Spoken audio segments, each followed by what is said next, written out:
right. We had a few issues, but everything is all good now. So, welcome to the finale of Risky Business. I'm sorry that you've been kept waiting, but hopefully the wait will be worth it. So, yes, I will hand you over to Goatman. Yes, alright. But yes, no, I'm excited to officially start the finale of Risky Business. Obviously, we have our lovely, my lovely players here, each and every one of them ready to face down and throw down in this final fight.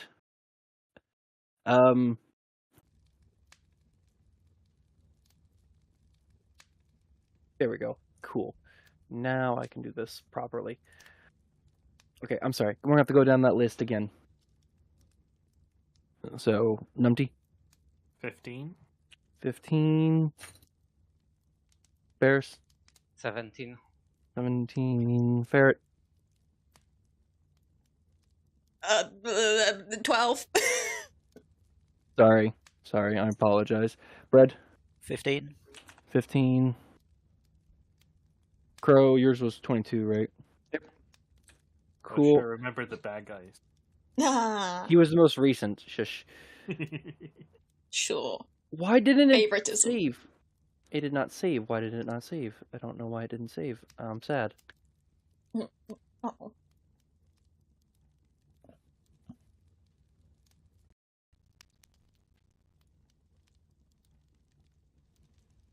Okay. All right. With that, I'm gonna go ahead and move into this. You guys should have free reign of your cameras now. Ooh. Yes. Yes. So, starting with this, we have Cordelia ready to... she, inside her little purple globe, you see her snap her fingers, and you see a bunch of images of her kind of just like rotate very rapidly around her. With that, and she looks at all, and she goes, "Since you don't want to stand down, I'll do away with you very quickly."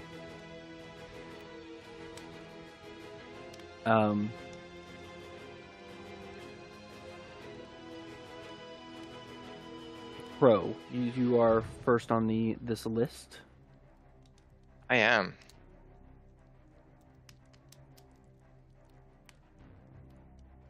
So, what would you like to do, sir? I will do a classic me. That's Okay. He's just gonna leave. This is gonna be easy, guys. So you're going to move over to the door? Oh, that's on the balcony. That ain't a door. You go to the door. I'm assuming you're going to try and go through the door? Yeah. As you go to open the door, it is firmly shut. Like, it's being... like, you cannot open it. Flip.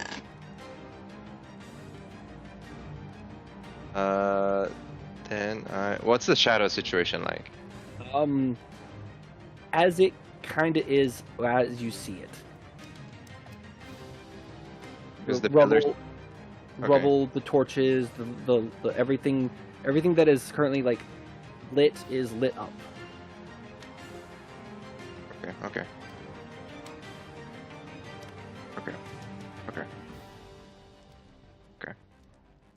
Like, for example, here, is this shadowy enough? Yeah, I would say that is. But I have already moved. Actually, no, I have double movement, don't I? You do have double move, so you technically, I think you have I had like 40. 15. You went, yeah, you have maybe 10, maybe 15 feet. So I go there and do the thing. So yes, you meld into the shadows. I'm gonna go ahead and do. Alright, so can you? Okay, so I'm gonna have to ask you: can you hide your own mini? Because this is technically a PvP fight, because you are fighting against the rest of the party. If you right-click your mini, can you hide it? You have the option to hide it. No. Okay. If I do this and you hold tab, can you see your mini? No. Okay. Alright, for all intents and purposes, he cannot be seen. He is melded into the shadows. Okay. Alright.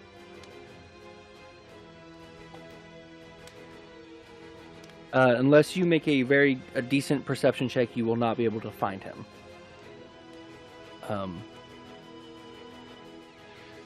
Is that it for you, sir? Yep. Okay. Next will be the knight. He is going to simply...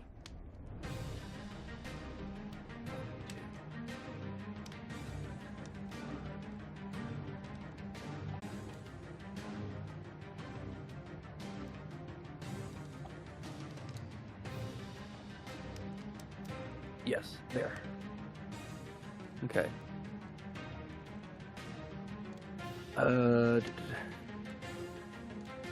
With that,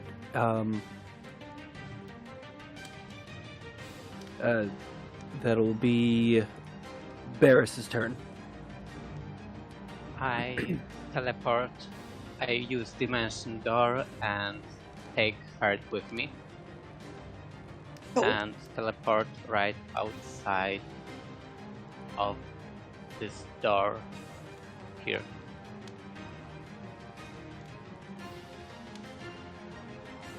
Taking Oh, who? oh, Ferret. that's me. Alright.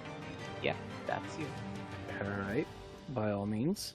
How did it teleport? Shift.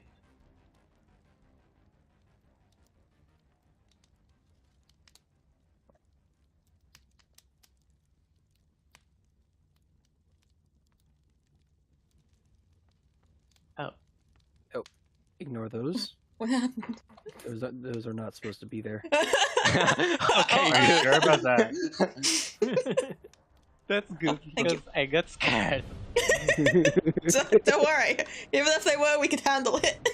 That should be the danger of teleporting to places you can't really see. Okay. Alright. Anything else from you, Barris?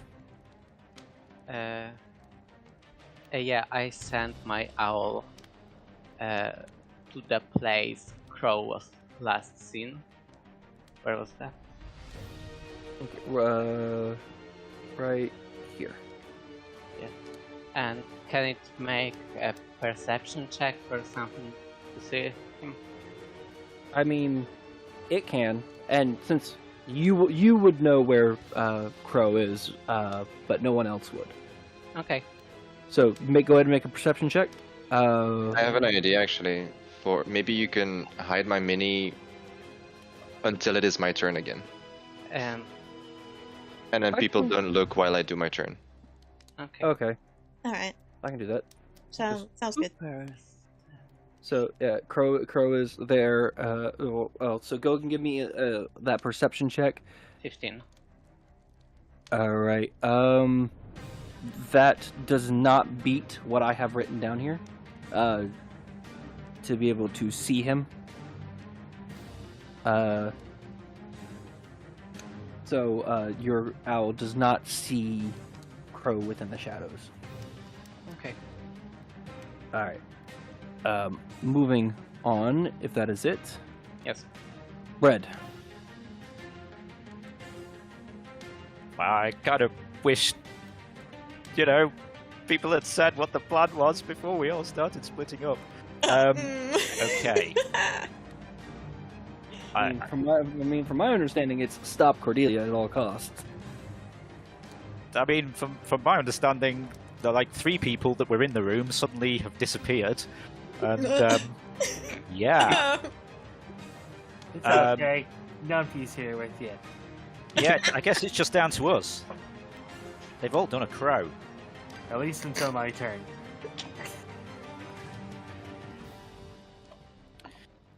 Okay, I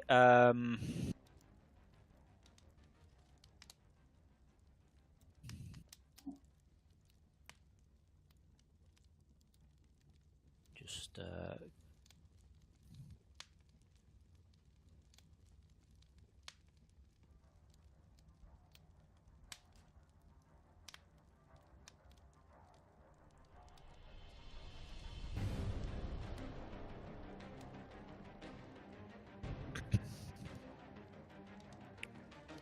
Okay, I'm going to risk moving up to.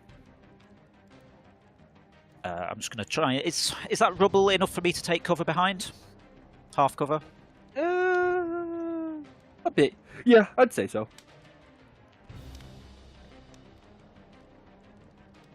I don't know. That feels like it's just going to be a bad idea.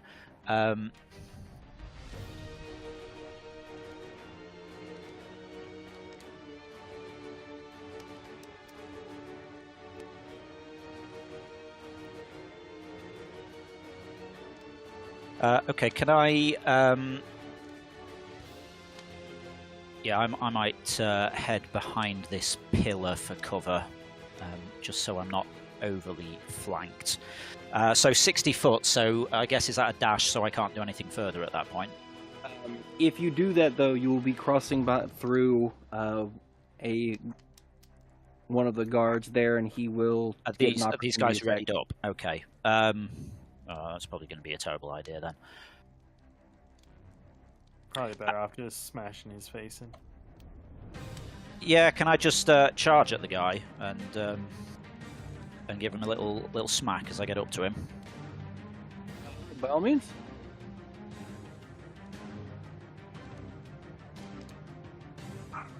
So, can I get to that tile? Yeah, you'd be able to get to that. That's enough tiles to get up there. Yeah. Okay. I'll move up here and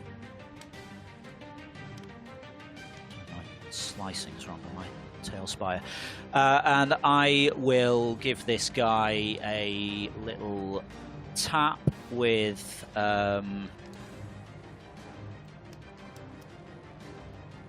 just take a standard diplomacy shot at him then. Actually, are these guys? Do these look like sort of standard palace guards who are sort of enthralled by Cordelia, or? These guys seem like they are members of the other nation. Does it look like he wants to be here? Or are they acting against their will? Give me an Arcana check. Well, it's going to be one of those days. You can't tell. Also, I mean, you do know your diplomacy is a ranged weapon. You don't have to move up to them. Oh, by the time I got up there, I realised that was probably the best way to do the damage. Yeah,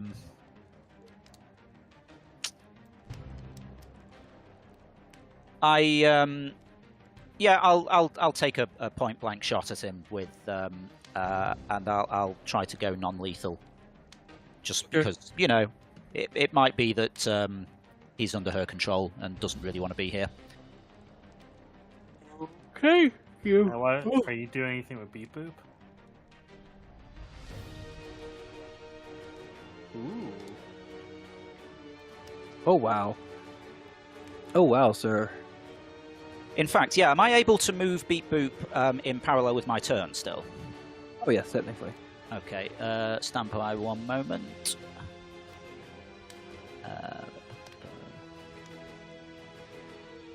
So I just need to do more measurements.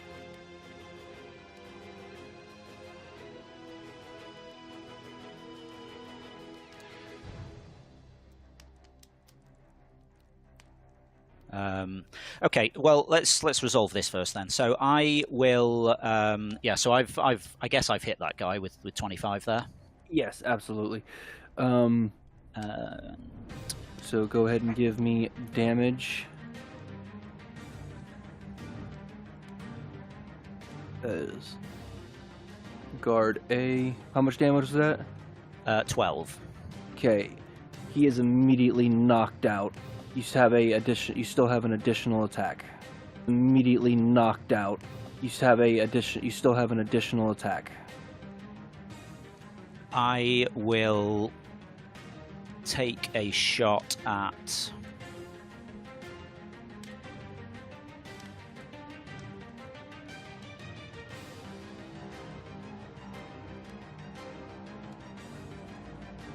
I'll take a shot at this guy.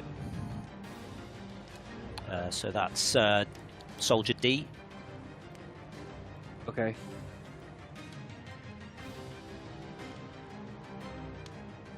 Oh, sorry, I've done that from Beat Boop, but you get the idea. Okay, so let's see how we do with him.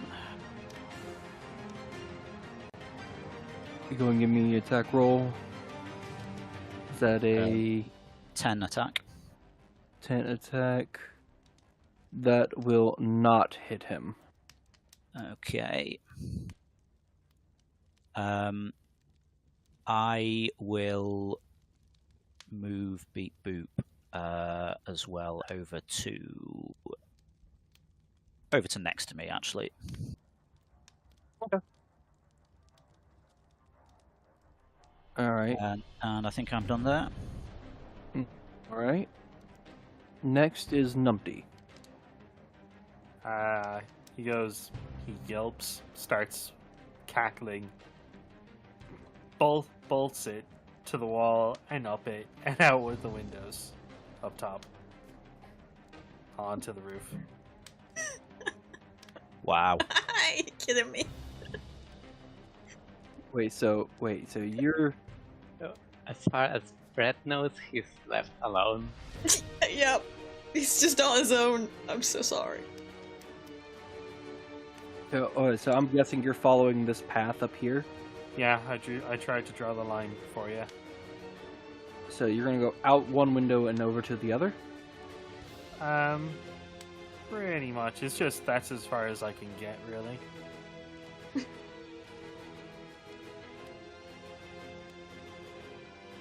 Suppose I would be. That's right. Your climbing speed is unhindered. Yep. Fucking monks. Well, it's actually the slippers he gave me. Oh, that's right. I forgot about the slippers. Although Actually, there's a substantial amount of movement, but yeah, it's my. I'm doing a dash to get there anyway. all right. So you run out and up onto the roof to that To about window. there. Yeah. And you can move yourself at the window, sir. There you go.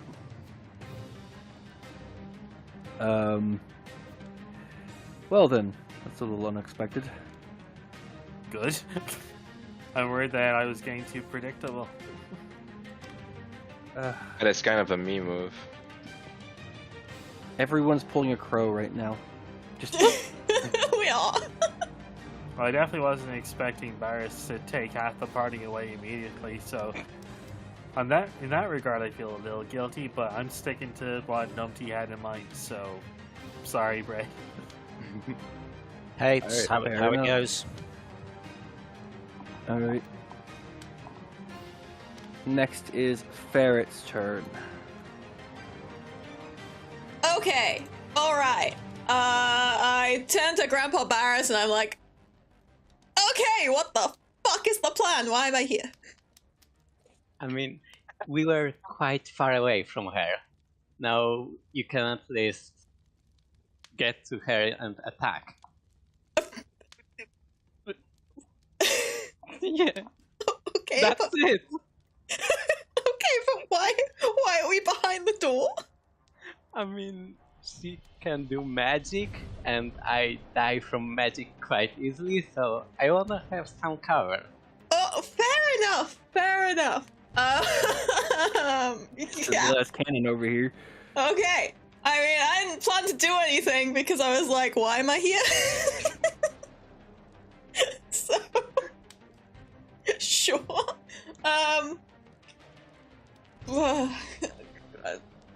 Can I try and open the door? By all means. No, it's locked. We're stuck. Does it open? The door does indeed open. Oh, excellent. We're not stuck in here. Okay, I don't have a Imagine if it plan. was locked and the 2 guards were actually there.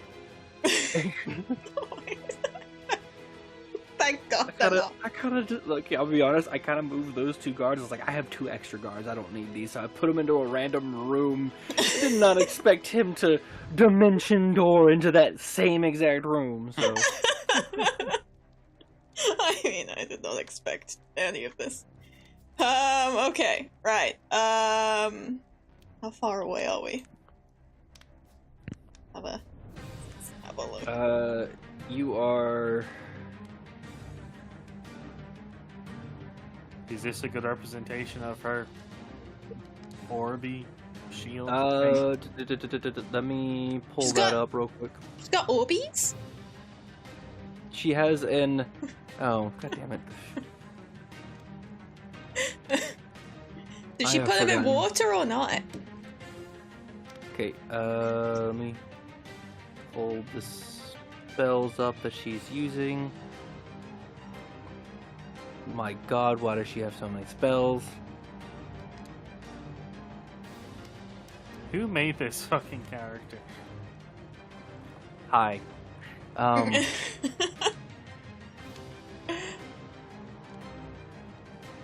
It is... It is...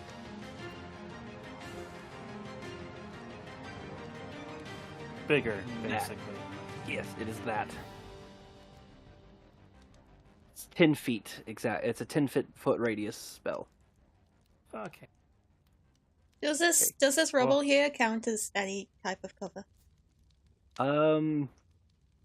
If you were next to it, a bit, yes.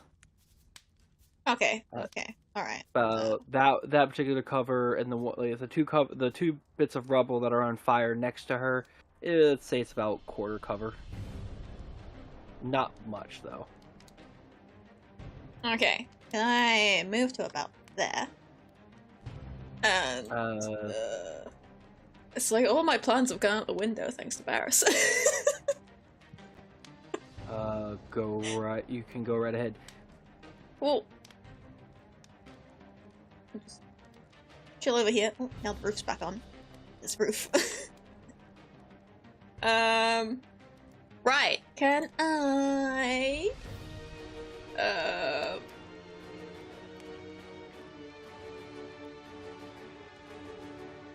You say she has a bunch of her swirling around her? Pretty much. Yes. So we don't know which is the real her. No. Would I be able to cast Hunter's Mark? Yes. I mean, they're all occupying the same spot she is. Okay. Alright. So, I'll cast Hunter's Mark then. Okay, so you cast Hunter's Mark. Oh, actually, let me read something real quick. You cannot. What? Never mind. Why not?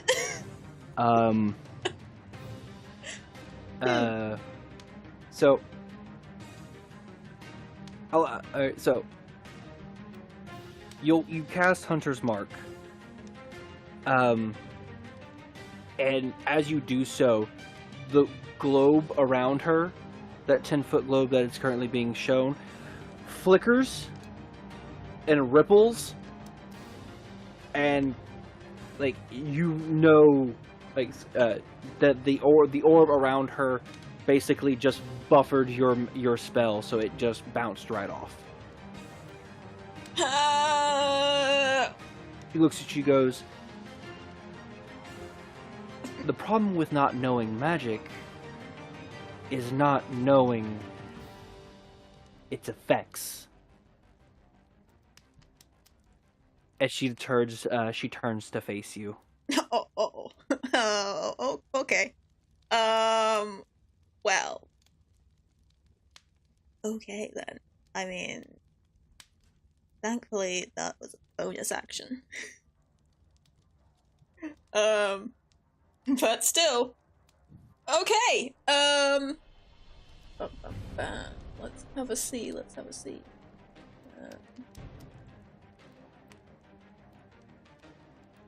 Do we have this anti-magic device? I mean, I do, but like I wasn't expecting okay. you to suddenly get right up Okay. in her face before I'd had time to get up there. Bread currently has the anti-magic device. I'm sorry, I misspoke last term. I actually meant to take bread with me, not ferret.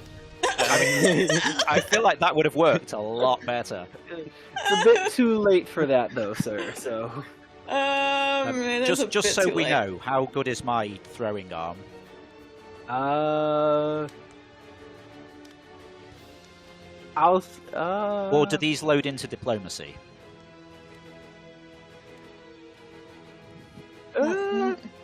I would say they'd be able to load into diplomacy, mainly for the fact that I believe you would tinker with it a little bit to be able to do such a thing.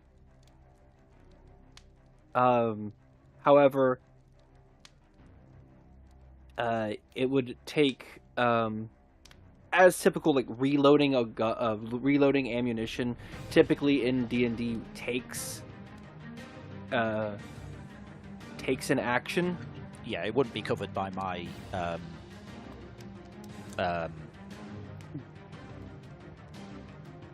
you know, that thing. Yes, your enhancement and stuff like that, being an artificer. So, repeating shot. That's the yeah. thing. Given that it's not a magical kind of like thing that you're doing with this, if you, I'll rule it as such that if you spend your movement action to load the anti-magic device and use your action to make the attack, essentially you have to stand still to make the shot. Then yes, I will allow you to shoot it from diplomacy. Okay. So would I get my sort of long range on that 90 foot? Yes.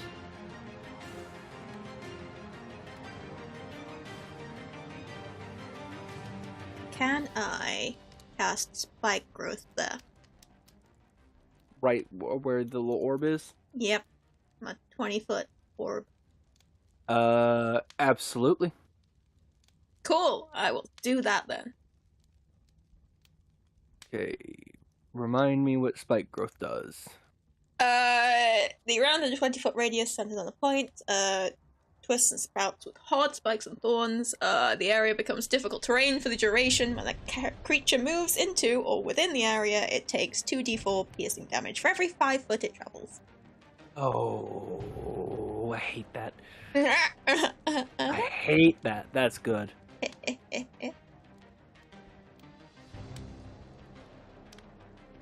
Well done.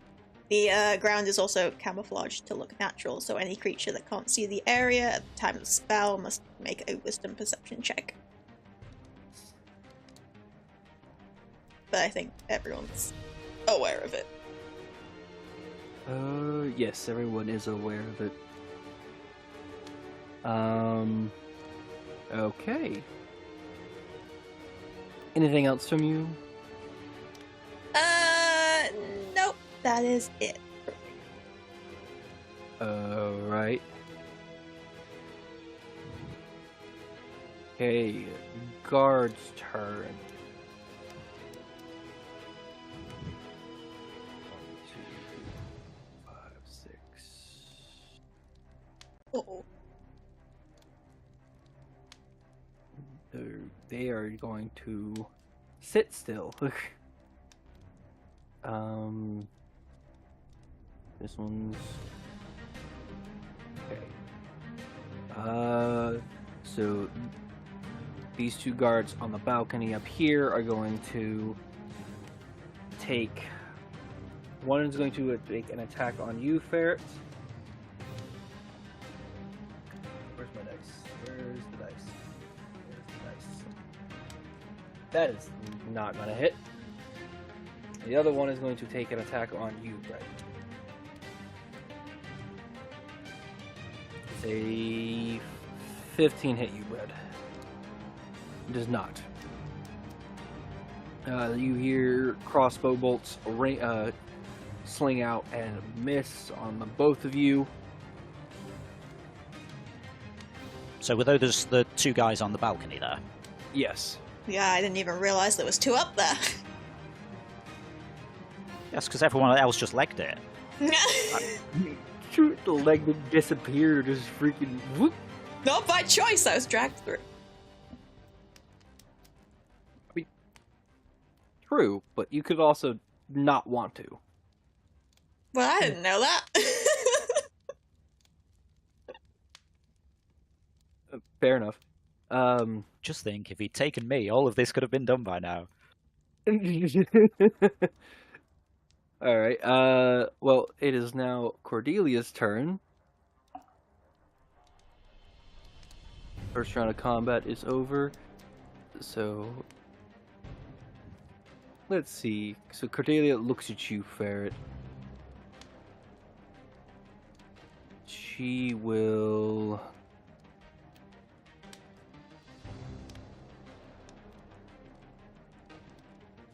cast. Hold on. Let's just see. So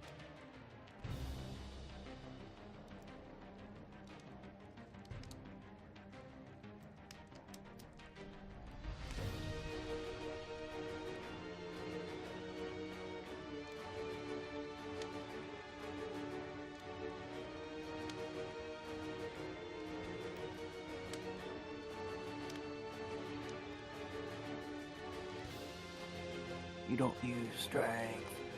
Oh, we're not gonna do that then. Whoop. Let's not do that, please. Then in which case, she's going to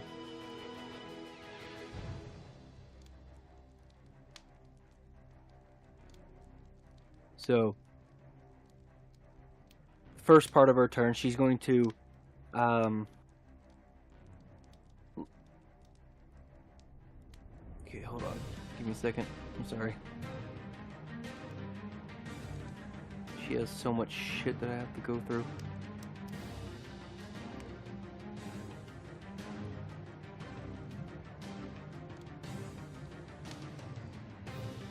Okay.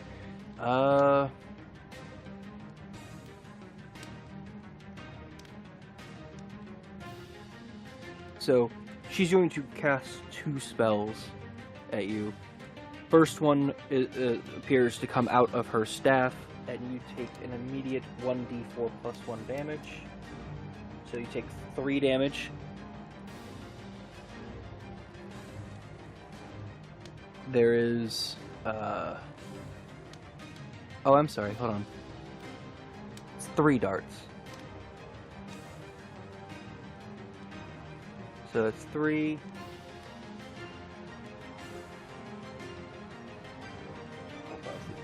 7. You take 10 points of damage from the first spell, and then the second spell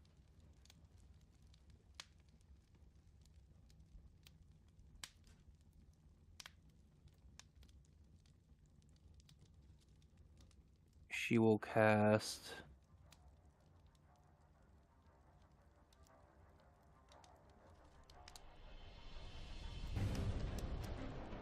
is catapult. I need... Okay.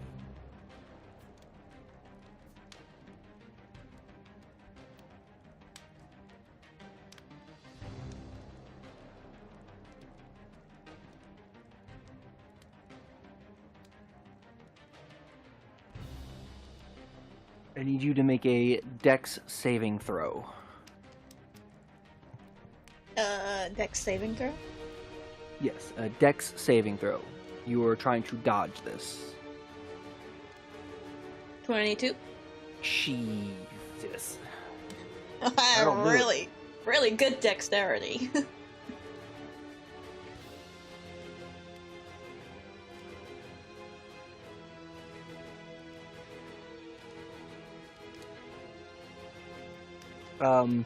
You see her kind of like pick up one of the flaming rubble bits, and sling it at you. You, as it flies towards you, you dodge out of the way, and it misses you completely, hitting the wall behind you.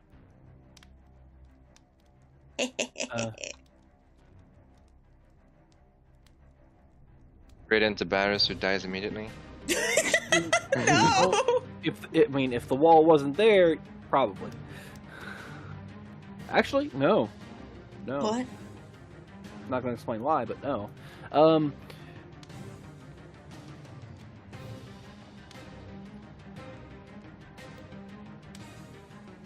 Alright. Crow. It is your go. It's me. Reveal you. There you go. Okay. Time to dart around, huh? That is what I do.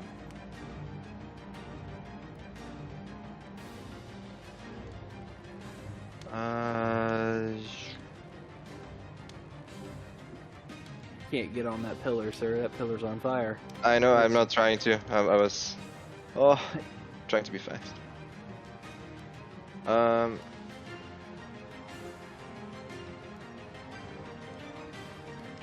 Actually, different plan.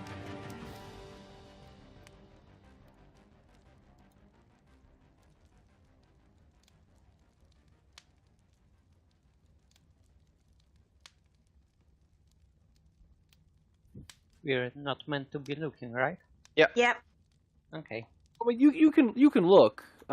Just Uh. if you want to attack him, you need to make a perception check in order to do so. Oh, okay. I feel like it's That- better if we don't look. Yeah. Okay. Cool. Yeah. Oh God. Okay, we're good. He is now hidden. Thought I put myself on the roof. No, you're fine. All right, is that it for you, sir? Yep. Mister, I'm gonna dart around the entirety of this freaking arena. What did you expect from him? Honestly, yeah, fair enough. All right. And next is this giant lug. So how many D4 per square? Let me have a quick check. 2d4 piercing damage for every 5 feet it travels. He's gonna take 44. 2, 3,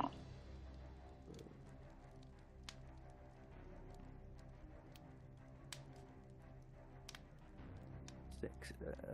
That's 30. Goddamn. But he's gonna take 44. 4.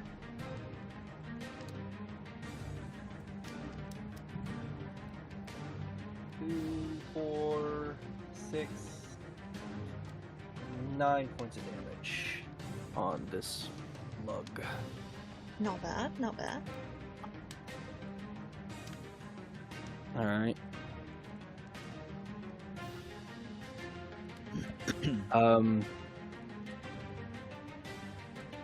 He then points at one of the archers on the thing because he issues an order to keep attacking, and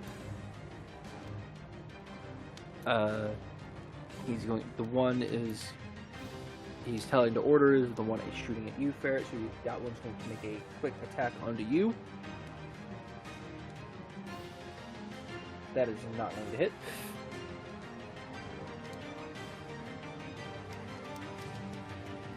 Alright.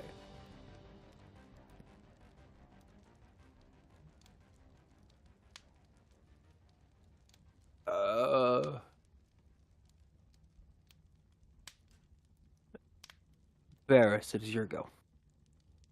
Okay.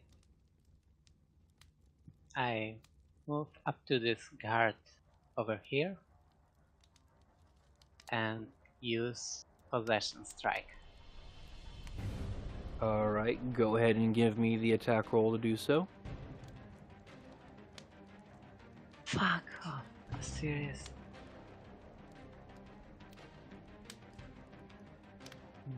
No dice, sir. 6. Yeah, no.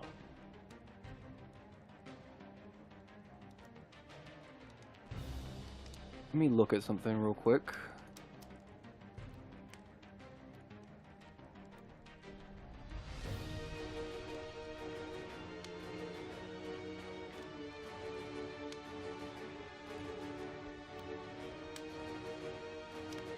That's right, they just don't get that that bit. Okay. Is that everything you would be doing, Sarah?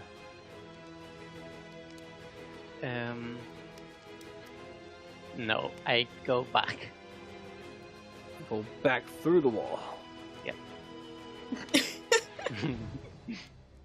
He refuses to get caught up in any spell cast whatsoever.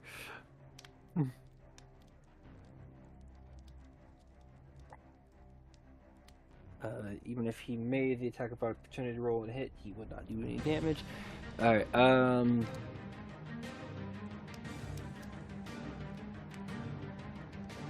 let's see. Bread. Here goes, Well, at least I'm not just here completely on my own anymore. Right. What would be the effect? I think we'd sort of need some outside-the-box thinking here, really. What would be the effect of having, say, 256 pounds of weight landing on you from, I don't know, 7 foot in the air?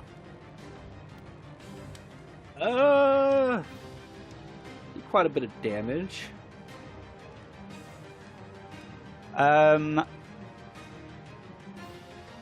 Okay, well, no, I mean, maybe we should do this properly. Yeah, good enough.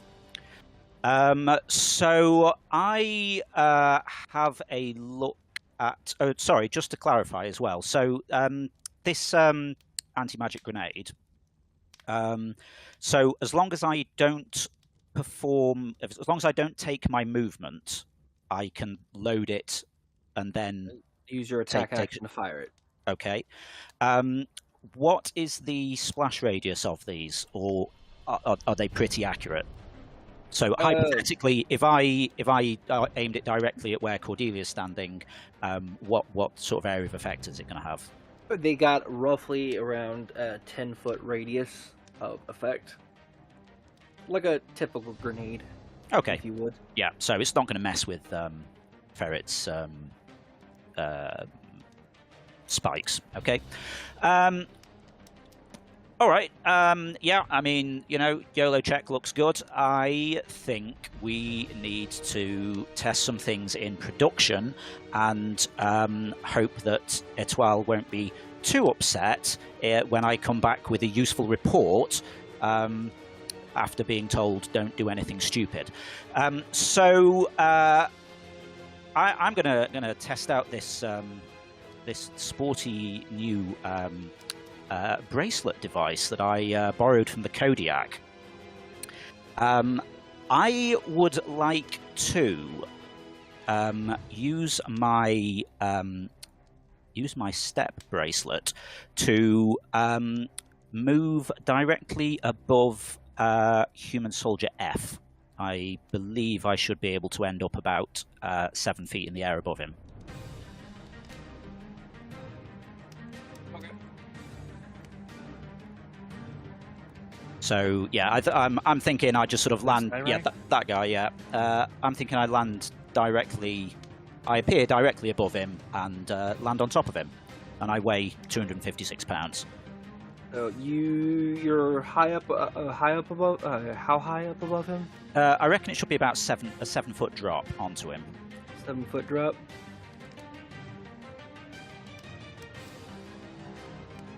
I remember right. I think I remember the damage values of this.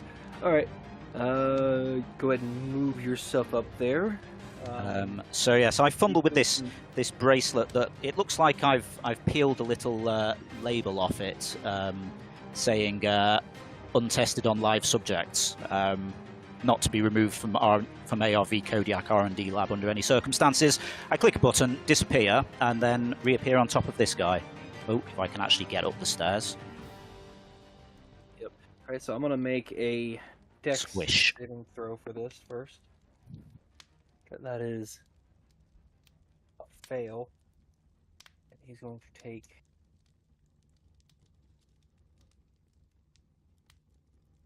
Okay. He takes damage and is knocked prone. Where is he at? I need to make sure I grab the right person. Status knocked down. There you go. Okay, thank Cool. you. Okay, so also, if I did that right earlier, so this is about 90 feet away from Cordelia. So her area of effect sphere has gone, but is she still sort of projecting these?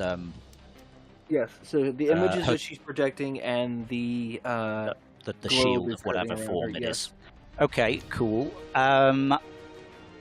Now, oh, sorry, let me just tick saying that I have used that.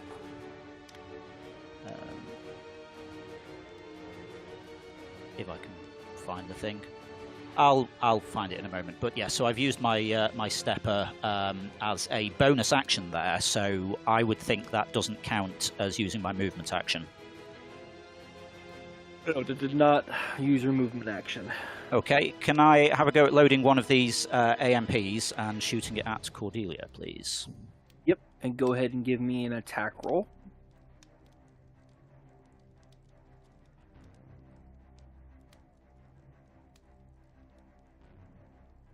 Jeez.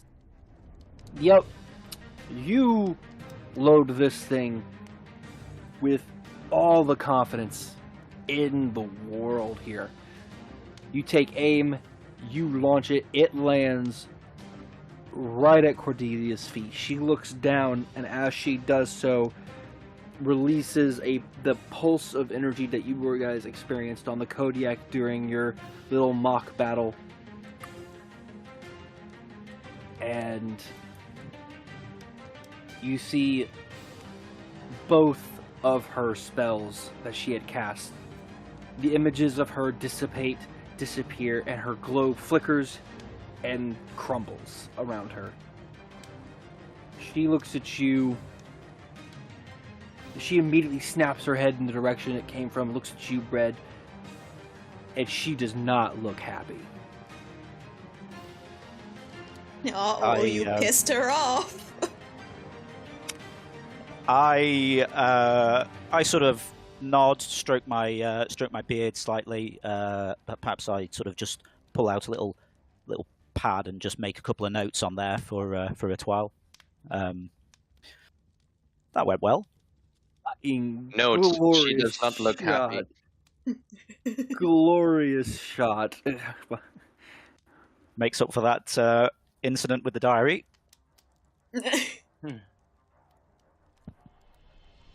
All right. Anything else? The trick is making it look easy. Can I? I suppose I'm quite far away. I was going to say, can I sort of like wink at Ferret and sort of then nod towards Cordelia, like set it up for you? I don't think she would even notice. You're too far. Yeah, you are too a little bit far away. Well.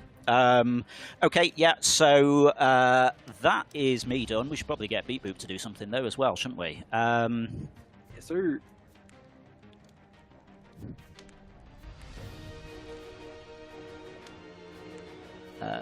What does he do? 40 foot. So I would like to.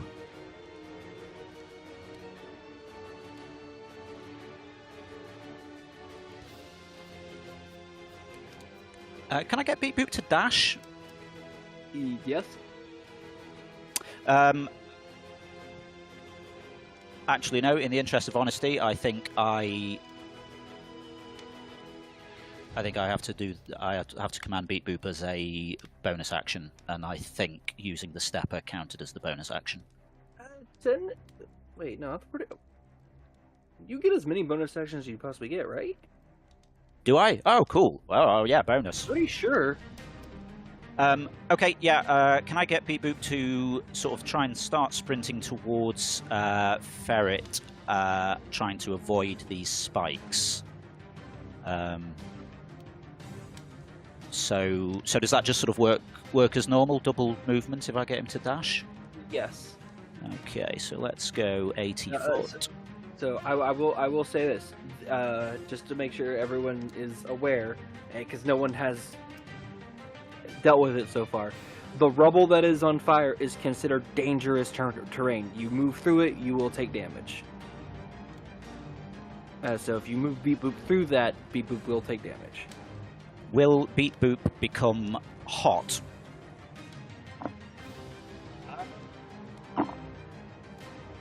Good question. Depends if you're a furry. Ah, Oh my god. Grantix, no! Where are the beat? Fanfic writers, get your Where, pen. where are the beat No, boop simps at? No. We're stopping that here. Nope. For intents and purposes, I'm gonna say no. He's not gonna be glowing hot or a branding iron or anything So of that nature. I wouldn't be able to do extra damage when meleeing people. No. I'm gonna rule that as no. Worth a try. In that case, there's probably no benefit to actually going through the flames, is there? Okay, so if I was trying to go, 80 foot? That's through.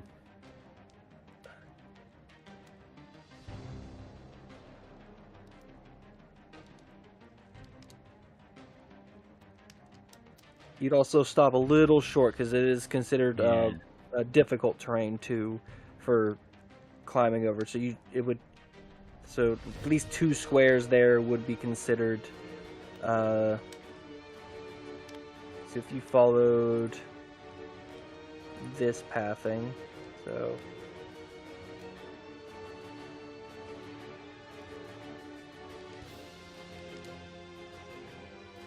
Probably get. What is his movement speed? 40, so let's say 80 for a dash.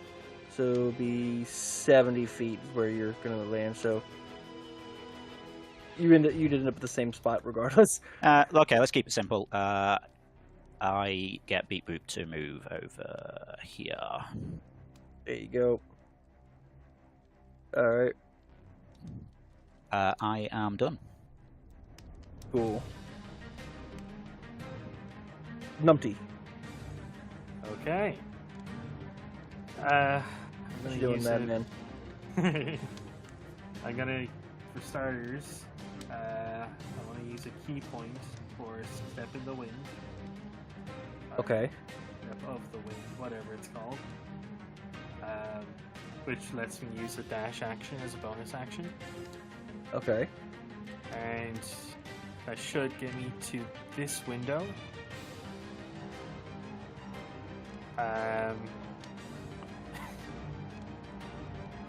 Numpty's then gonna stick his head through, take a quick glance down. Does he see Cordelia still basically just underneath? Yeah. Oh. Excellent. He's gotta reach, stick a staff through the window, aim upwards to the top of this thing, but from the inside. As best as he can. Okay. And he's gonna go, baby, baby, baby, baby, baby, baby. I'm a fireball. And he's basically gonna try to bring this all down on top of her. Okay. Let me. How does? Okay. Give me a second.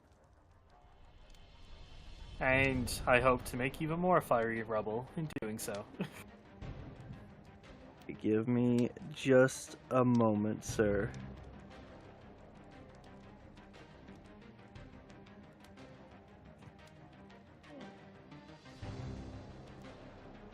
Oh yeah. Alright, so structure cannot make a dexterity saving throw, so I'm gonna have you go ahead and roll 8d6 fire damage on it. On the structure. Alright, just making sure I'm casting it properly and using up the charges. Yep. And, Go. Damage is 8d6, you said? 8d6, yes. Oh, I'm sorry, not 8d6, or however much the your spell is, because I'm sorry, I was looking at Yeah, it something is else. It is 8d6 actually. It is 8d6? Okay, cool. 1, 2, 5, 6, 7, 8.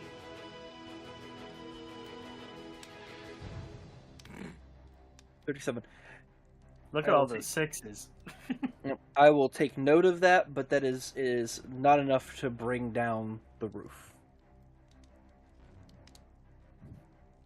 Really?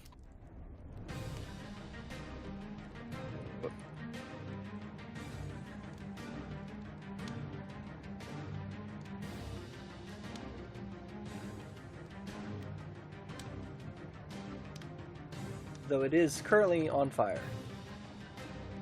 That is disappointing as hell. That's what we needed. More fire.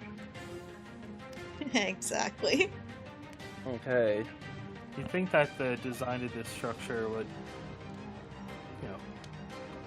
work towards that.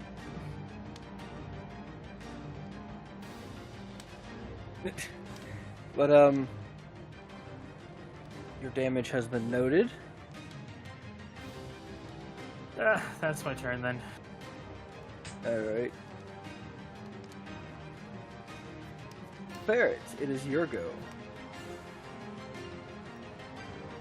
All right.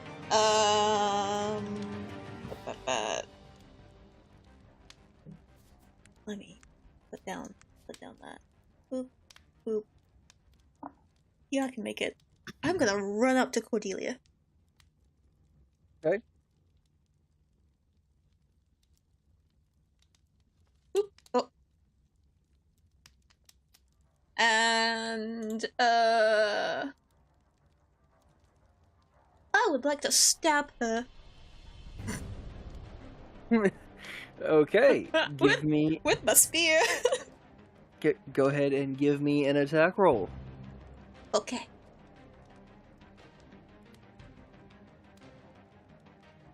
$17 hits. Give me damage. Okie dokie. Colossus Slayer does not take effect here. Makes sense. 10?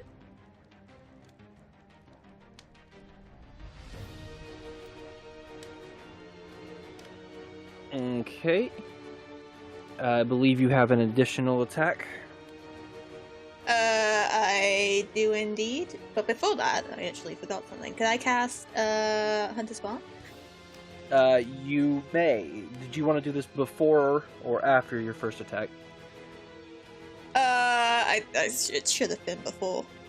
Alright, go ahead and give me the extra damage for Let's Hunter's face it. Mark. Okay. I will cast that, and that is an extra 1d6. Okay, go ahead and give me the d6. That's a 3. Go ahead and give me the other attack roll. The other attack. Okay. Oh. 14.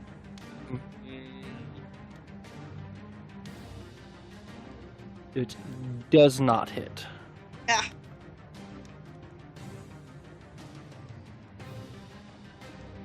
Let's see.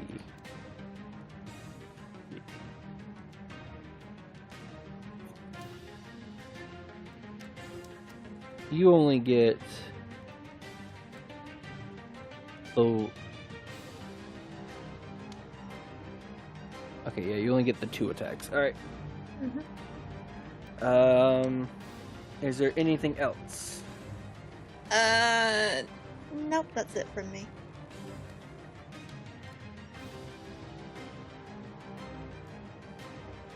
Alright. Moving on.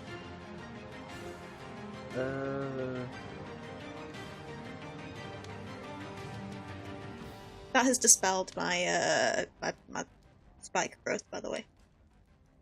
Say what? That's dispelled my spike growth, by the way. Okay.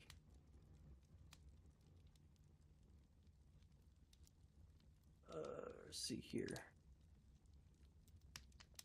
1, 2, 3, 4. 1, 2, 3.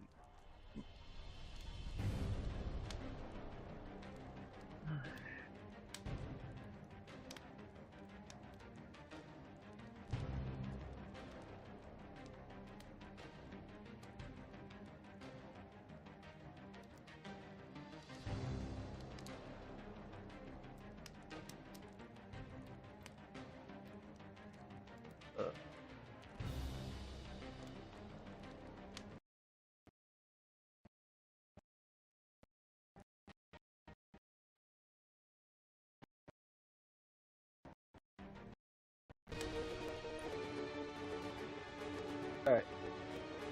Alright. Alright. So this one next to you, Bread.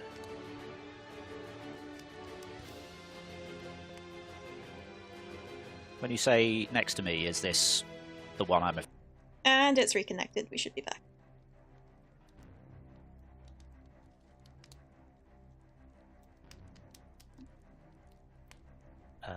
Yep, looks good. Mm-hmm.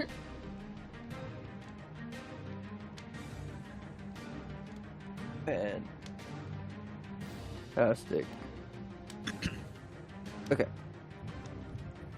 So, alright, the one next to you, Bread, is going to make an attack roll against you. Okay.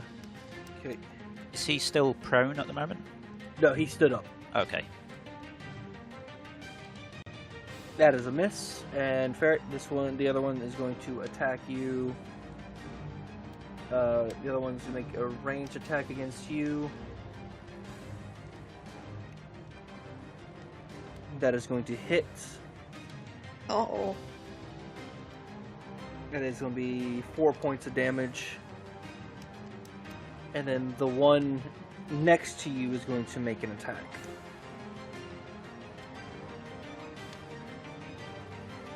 That is going to be a miss, I believe. Yes, that is a miss. I'm in a bit of a situation here. If anyone would like to help out with the surrounding guard, it would be greatly appreciated.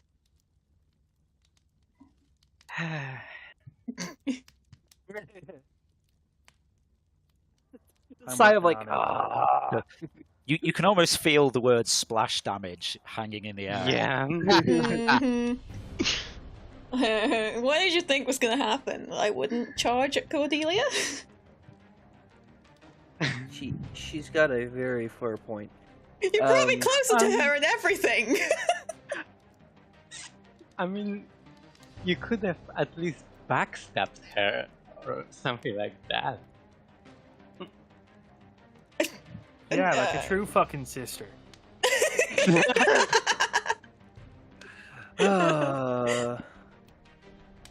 Okay,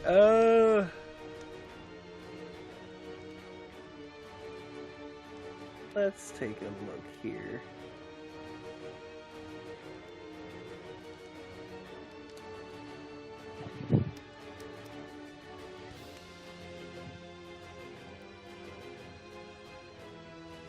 Let's see, actually...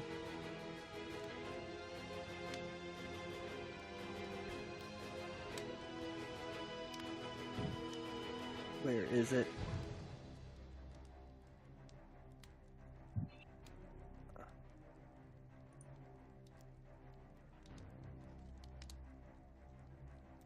Okay. Actually, let me ask this. Did you leave the spear, like, when you stabbed, or no, actually, because you made the second attack and missed. Never mind. Yeah, she missed because she left the spear in her. What? That's not what I did. So she'll look at you fair and go, you're a little too close. She'll snap her fingers and she will misty step.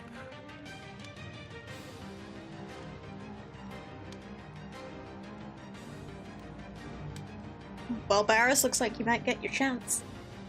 Yep, that's actually what that works. Uh-oh. She then slams her staff back onto the ground, casting another globe around her. For God's sake. And then she snaps her fingers again, and you see multiple images of her. Once more, she goes, "Let's try this one more time."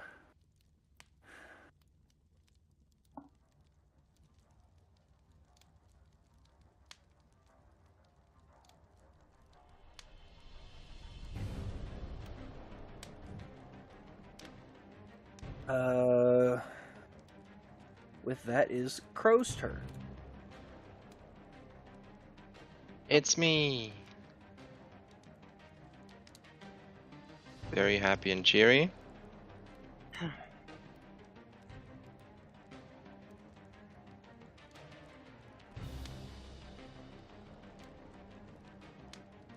Like this? Kind of? Okay. Yeah.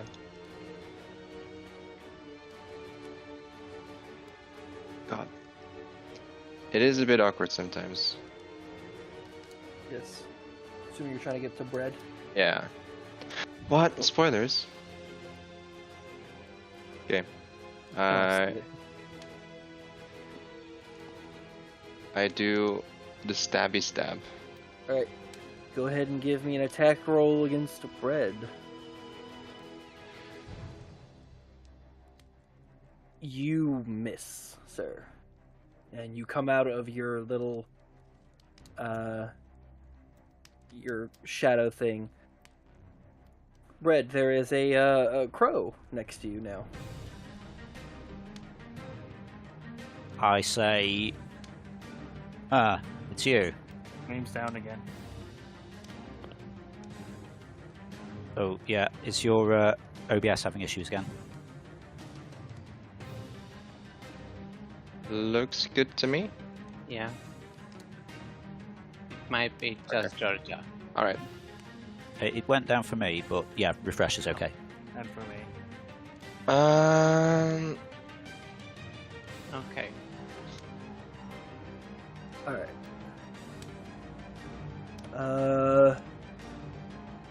Okay. Anything else from you, Crow? Oh, I really hope that would hit. God damn. Maybe would hit. God damn. Maybe I can use.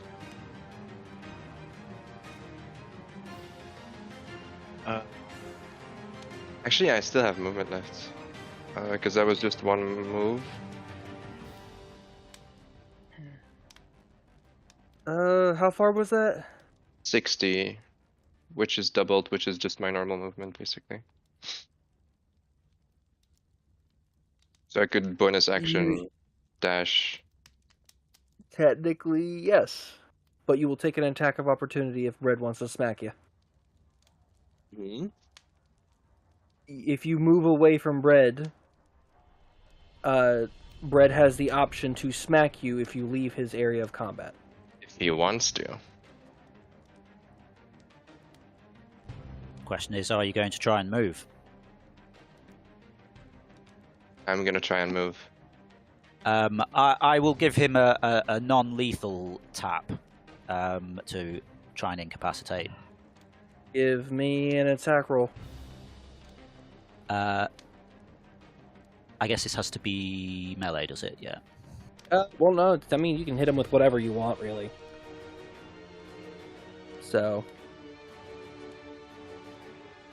Okay, yeah, I'll go for. I'll take a.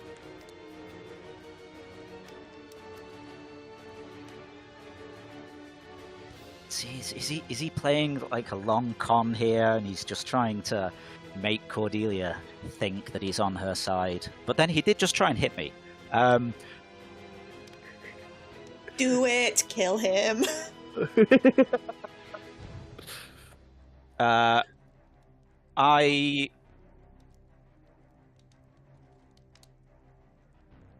Yeah, okay. I'll try and take a non-lethal shot to try and. Well, I obviously won't incapacitate him, but take a little bit of damage. You go ahead and give me an attack roll. So yeah, 24. That'll definitely hit. Give me damage. Why Okay. dice? So yeah, I stick a non-lethal mag into diplomacy. What do we call those blue ones? And 11 points of damage. I don't want to hurt you, Crow, but we need to stop her. You don't know what you're talking about. Please hurt him. Please do. He deserves it. He's betrayed us all. I still believe in you, Crow. He betrayed your friendship.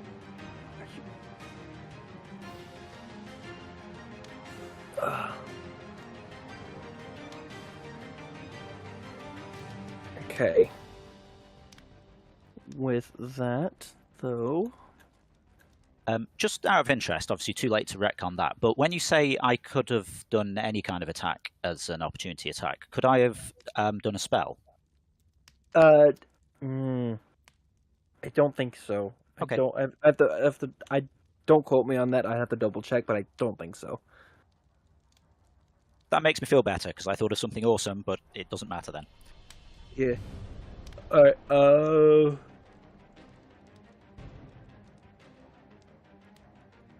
Alright, next is this big one. 2, 3, 4, 5, 6. He's gonna come up there and he's going to give you a nice smack. Or attempt to try and give you a smack. That is gonna be a negative.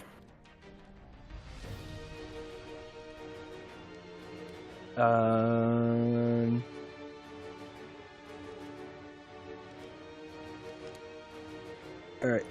With that, it is Barris's turn. Can I delay my turn a bit? You may. Okay, then I do. Alright. Just Then. after breath. Okay. Bread, your go. What is the nature of the sort of protective aura around Cordelia? Is it just preventing sort of ranged magic kind of attacks? So, based off what you were dealing with prior, or like from what the practice combat, you know she's using Globe of Invulnerability, which any spell that targets her or the area around her will be dispelled, or it won't affect her. And the mirror image spell, the spell that is causing her to have multiple images of herself, helps protect against physical. So there's two separate spells that help, but one with magic and one with physical.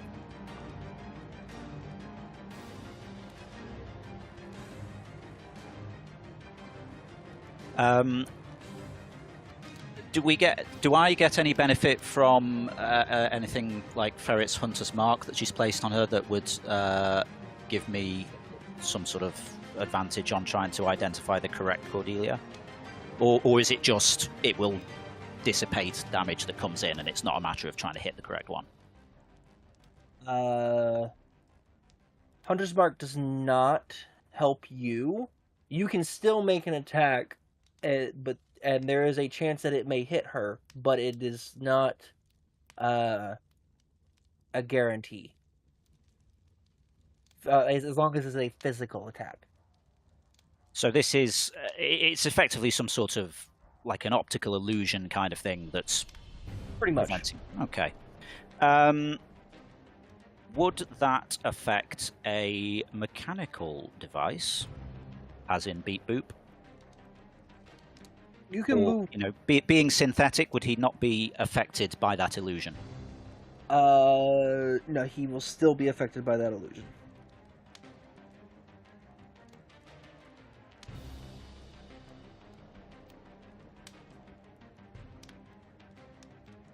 So, based on how this appears to work,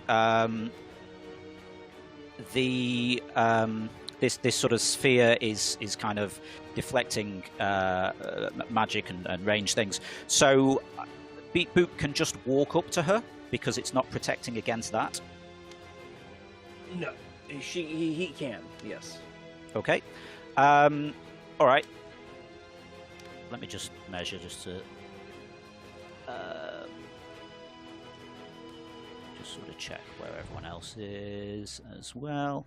Okay, let's get Beat Boop just meandering up here, disregarding this sphere, and I think he would probably take a little swipe at her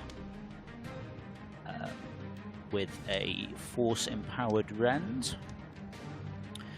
Do you want me just to sort of roll attack as normal and then you decide whether it actually hits her or not? Yes. So go ahead and give me an attack roll. Okay, that'll hit. Give me just a second.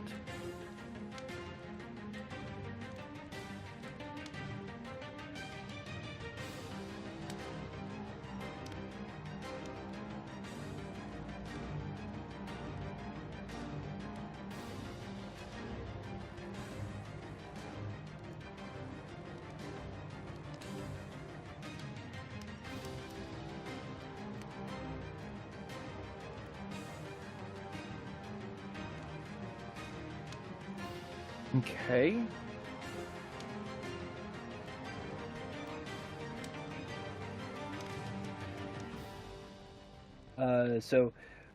Beep Boop attacks Cordelia, or one of the many Cordelias there. As he does so, it doesn't seem to have any effect, but you do see one less Cordelia within the mass that is there. Okay. Would you say that has hit a target in that, you know, one of those has disappeared? One of them did disappear, yes. Okay. I think as part of that then,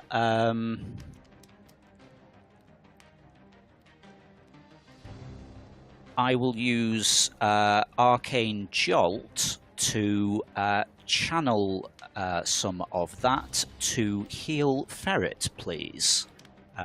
So let's say some sort of green flash arcs from Beat Boop to Ferret in a similar colour to Diplomacy's healing mags. And I would like to try and heal her for 2d6, please. Go for it.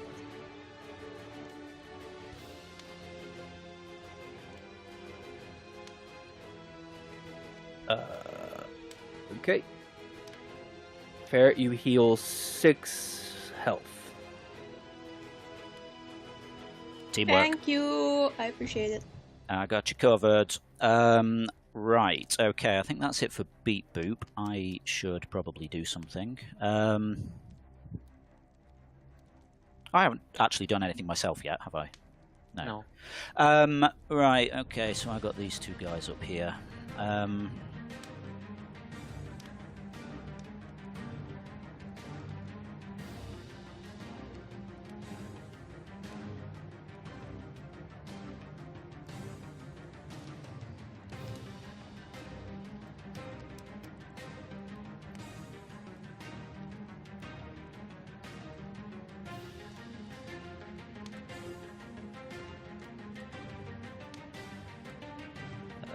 Sorry, just measuring.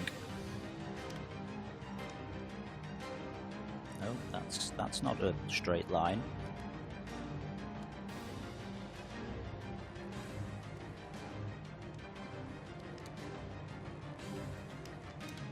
What would be the effect of casting a spell that overlapped with Cordelia's sphere that's around her? Something like that. Would it just not protrude into there, or would it prevent the thing from happening at all? It would just not. It would not protrude into there, as long as it does not target Cordelia or the area in. So if you target, like, say, the target, so to speak, is the center of the square that you are looking at. So as long as the center of that square is not within her 10-foot radius. So let's take a look here.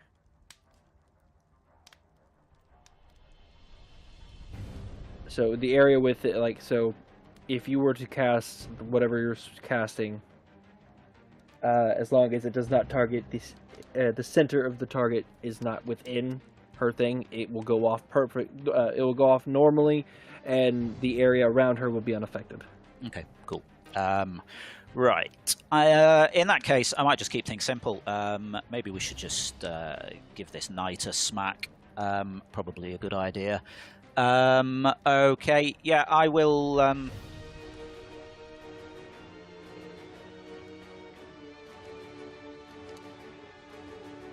Oh, sorry. Soldier F is still up, isn't he? Yes, technically. Sorry, his mini's down, so I thought maybe I'd downed him. Okay, so do I get a feel for... Well, he is to me, at least. Do I get a feel for how healthy he's looking? The soldier or the knight? The soldier. Soldier looks like he's ready to fall over. I would like to take a non-lethal shot at him with diplomacy, please. Go ahead and give me an attack roll. Oh, but does not hit. Ooh.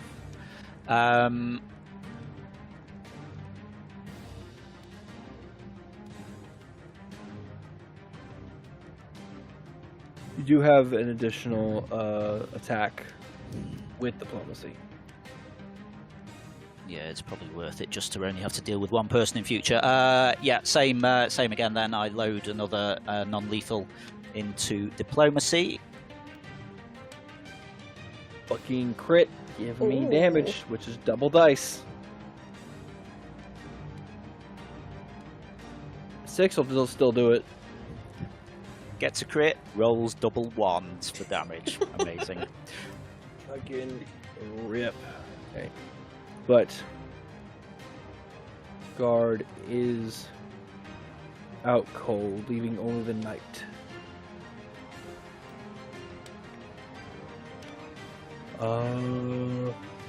Varus. Yeah. I just go through the wall again and cast. What was that? Where was that? I lost it. Ice Storm. Yeah. Ice Storm. All right. Yes, that's 2d8 bludgeoning damage and 4d6 cold damage. Whew. All right. Go ahead and give me damage, or however it works. Do they need to roll for anything? Yeah, they need to roll save. Wait, what kind of save? I'll tell you. Yeah, Dex save. Okay. Of 17. All right. Go ahead and give me the damage numbers. Yeah, 19. 19 and half of that successful save. Cool. You see them all go down. Okay. Like slightly frozen. And Now, for the next turn, this is difficult terrain. All right.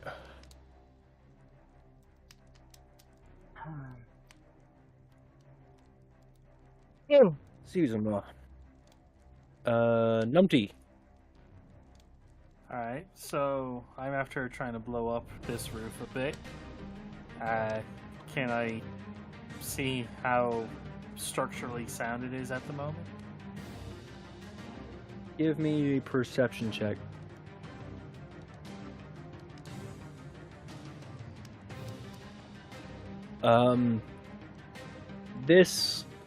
It is still pretty structurally stable. Like it'll take a few fireballs, maybe a few more fireballs to knock it down.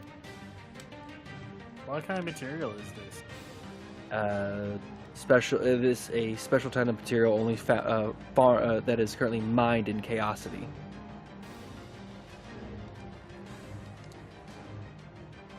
Okay then. Disappointing. I guess Numpty's going to just shrug it off and walk through the window and kind of position himself above Cordelia. And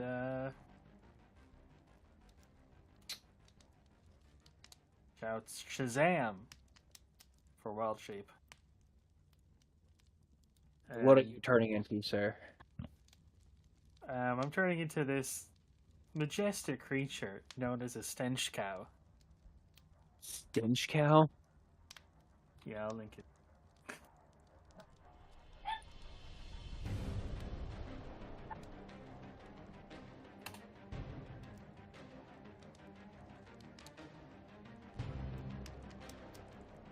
So,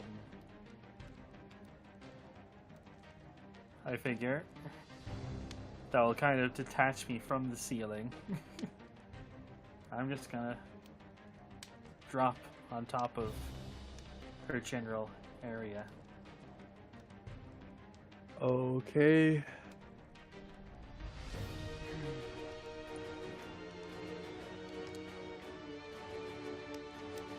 You're just gonna drop right on top of her? Yeah, Okay, give me just a moment, sir. I believe the height is like 30 feet? No, 40.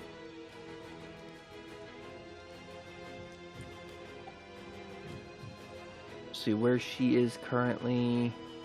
If you were to drop directly above her, it's 30 feet. If you were directly above her. But the roof goes up a bit higher. But she's off, like, she's in... Hold on, give me a second.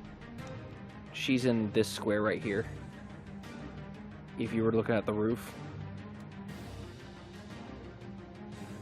Yeah. That should be 40 feet up. Oh, that is 40 feet. Yes, you're right, never mind, I am dumb. Yeah. Okay, so 40 feet, give me just a moment, sir.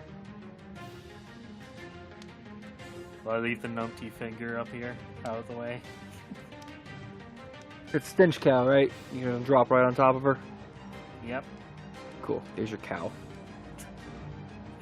Best GM sentence ever.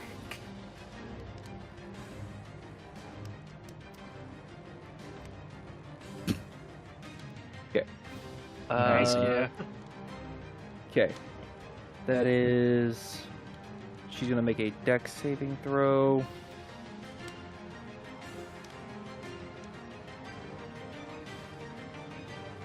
She will succeed that, so she'll take... this. That's 41, 2, 3, 4.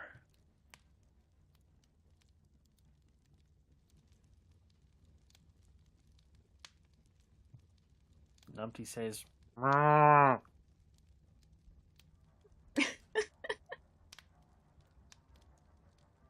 naturally.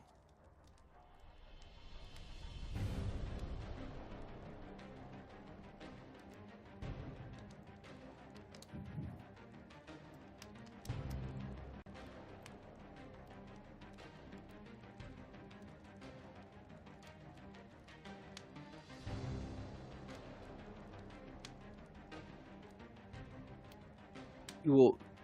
No. Granted, you will take fall damage too from I believe this. 4d6 worth. Yes. I think she D6 takes. for 10 feet. What? Fall damage anyway. I don't know how much damage a cow falling at a velocity of what is it, 40 feet per second? I don't know. I don't know the exact version, but she will take damage from you falling on her. Excellent. I think she'll roll the same, 4d6. Okay. I take it you're rolling my damage as well? do you want me to Yes, do sir. So she takes 11 damage. And you take... Let's see here. Maths. 9. 9. Okay, excellent.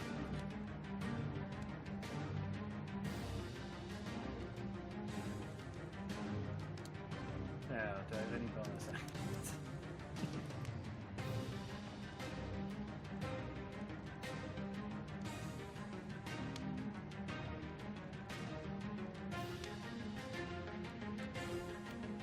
I wasn't even really an attack action, so I can't do any bullshit from that.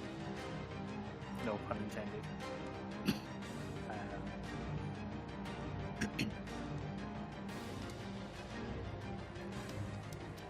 Although, would you let slow fall come into play for this? Being a monk and all.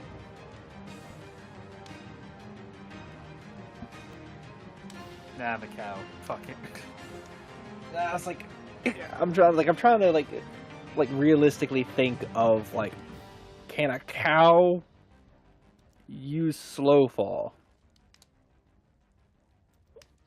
So, yeah. But anything else from you, sir? I was going to ask, can a cow use slow fall one of the questions you thought you'd be asking yourself tonight? But then, hey, you know, this is episode 10. You're used to Numpty by now. At this point, yes. Oh, wait.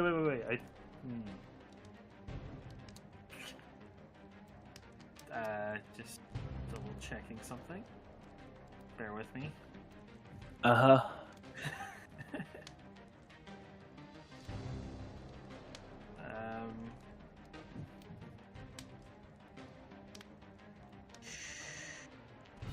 Where is it?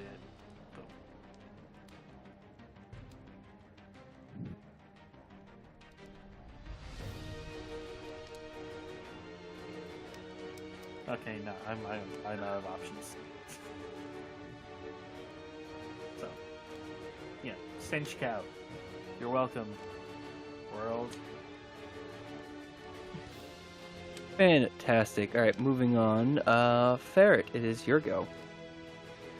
Okie dokie. So just remind me what happened with Varys's big spell and these guys on the floor, because I did step out for a second. So, so the guys on the floor, they're all unconscious / frozen.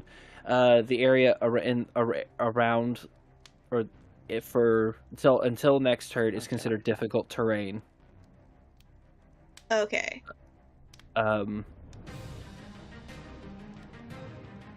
Okay. So I assume my Hunter's Mark is still active on Cordelia, It still technically is active on Cordelia. despite her trickery. Yes. It technically your Hunter's Mark was cast before this second attempt at preventing stuff like that. Yeah. So it is still technically on her. Okie dokie.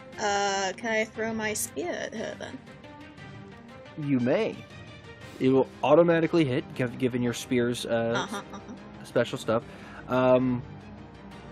So go ahead and give me the damage for the attack. Does Colossus Slayer come into play? She has been injured, yes. So we've also okay. So there's a lot coming. Okay, so this is the spear. So that's 8 plus an extra 1d8 of damage if it's below its HP maximum. Yep. Okay. And then plus, was it 1d6 for my Hunter's Mark? It was, wasn't it? Believe so.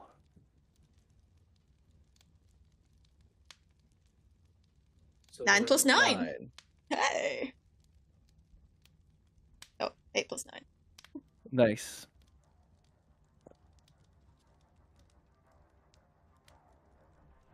Now, you do technically have a second attack that you can do.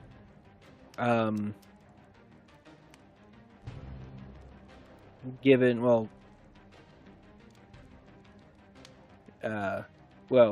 because you have it, I don't know if you have anything else you can throw or attack with.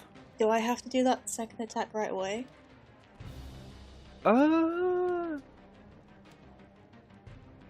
I don't think so. Okay. Okay. Okay.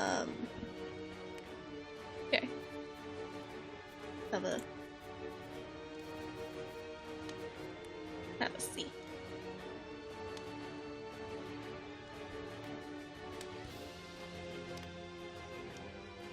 Am I okay to walk here? With this with this yes. bit of thing here? Yes. Okay. And now I'll stab her with a dagger. Alright, give me an attack roll. Her mirror image is her spell is still going, so there are still multiple versions of her. True. So go ahead and give me an attack roll, and I will. I mean, if you've successfully thrown the spear at her, can you not tell which one's which? Because it's the one that has the spear sticking out of it. Dagger to hit, 28? Never mind. Dagger hit. Let me make a dice roll here. Oh no, fairy. You so go ahead and give me damage. Bum, bum, bum. Oh no, fairy. What are you oh-knowing at? What's happening? It might be fine. It'll be okay. Who's plotting something? It'll be fine. God. Don't worry about it. I mean, the cow has singing in the name, so I'm guessing. Well, look, that's fine. It'll be fine. I mean, I'm assuming it's been positioned pointing in a very specific direction. Yeah. That's Goatman's doing, and I'm allowing it. Dagger was 8 damage. Do you want me to roll all the other stuff? Colossus and yes, Colossus go ahead. and this and that. 8 plus 8. 16. Fantastic.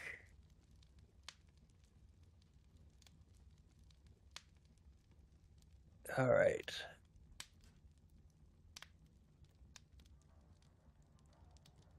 All right, so we're going to pause combat right here.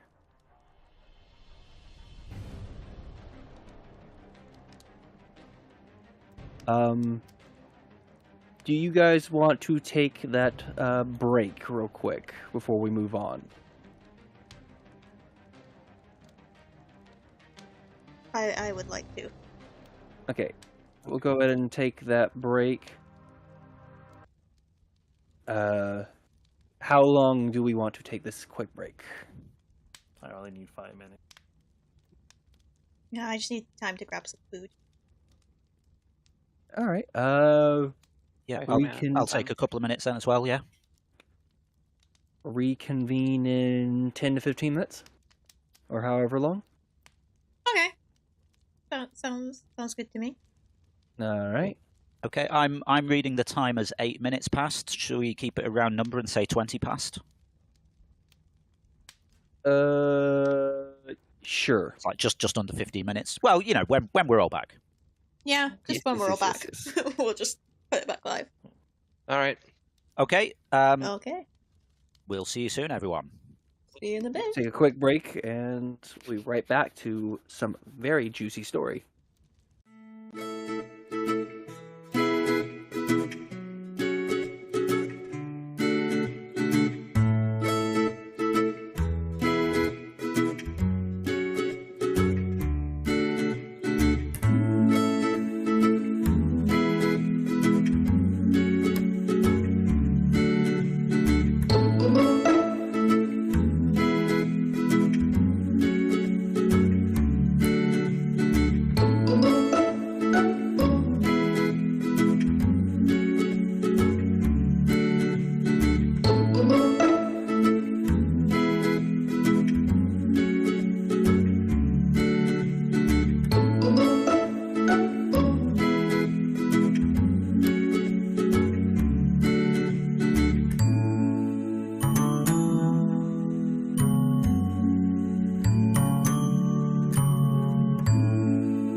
So Okay. let's I'm more of a- continue. Beethoven guy myself.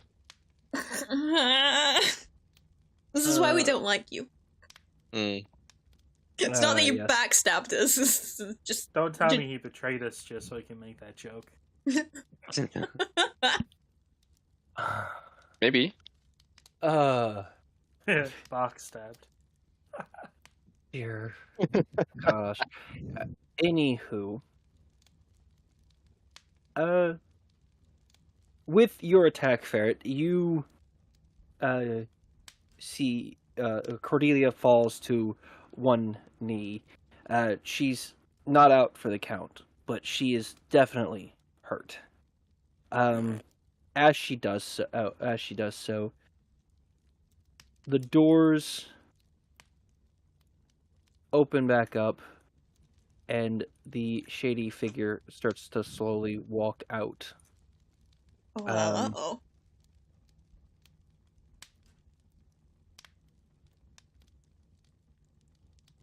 Cordelia looks up in kind of just furious nature amongst all this fighting,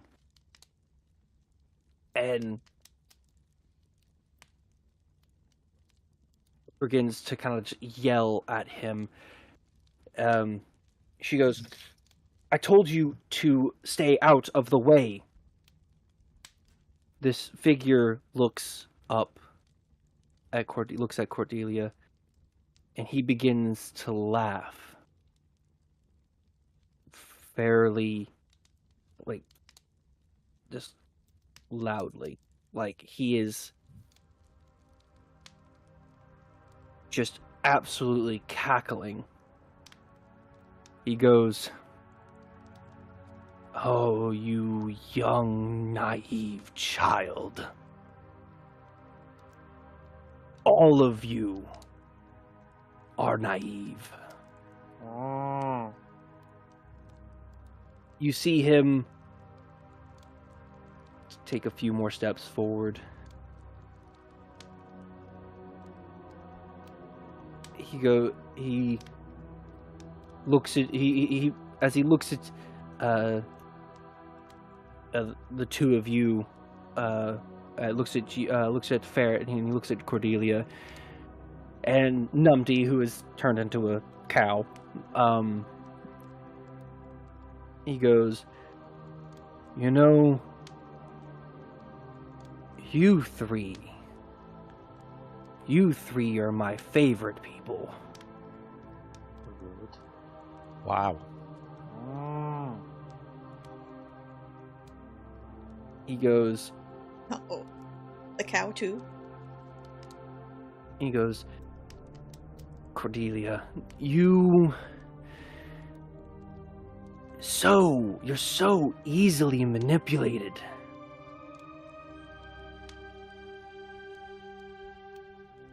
You think I helped you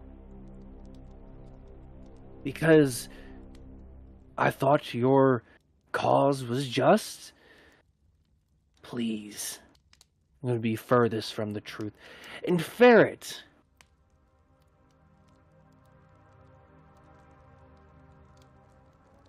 I didn't have to convince you to attempt to harm your own sister. You did this on your own accord, and it just fell perfectly into place."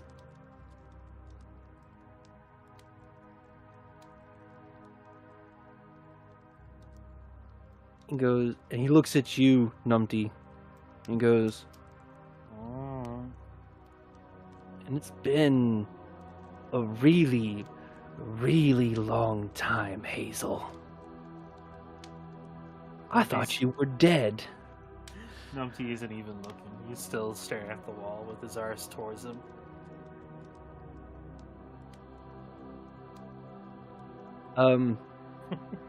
As he starts to get extremely close, he snaps his fingers, and everyone, Cordelia, yourself, the soldiers, everyone in the party, you guys are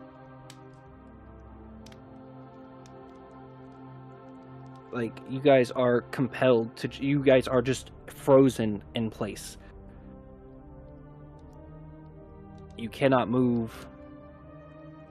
He goes.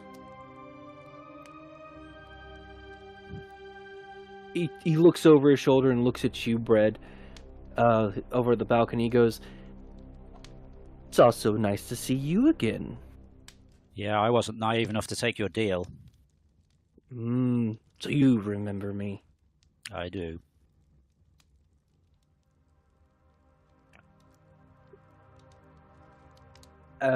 You see on Cordelia's face during all, like, as he's speaking, she looks absolutely furious and absolutely kind of just like she's mustering all her strength to just try and do something.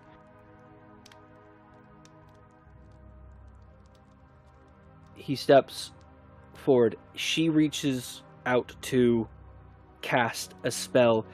You see his arm transform and move in an uncanny manner, and it grows in a very large size and backhands Cordelia across the room, flying.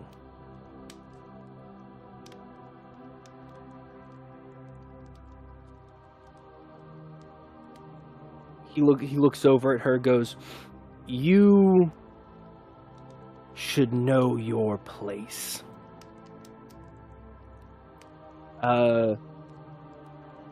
You see his body contort and just start to change.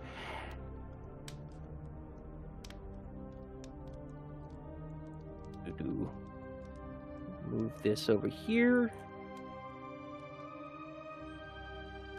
As he does so, he starts to grow and grow in size, becoming this heavily just distorted mass. Eventually, you see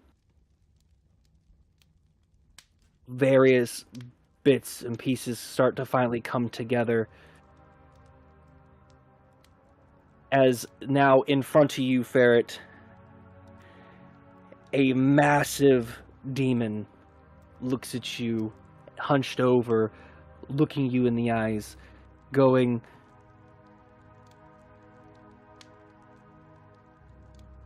"It was too easy. All this death and destruction, all this manipulation and getting to watch a kingdom fall because of my desires.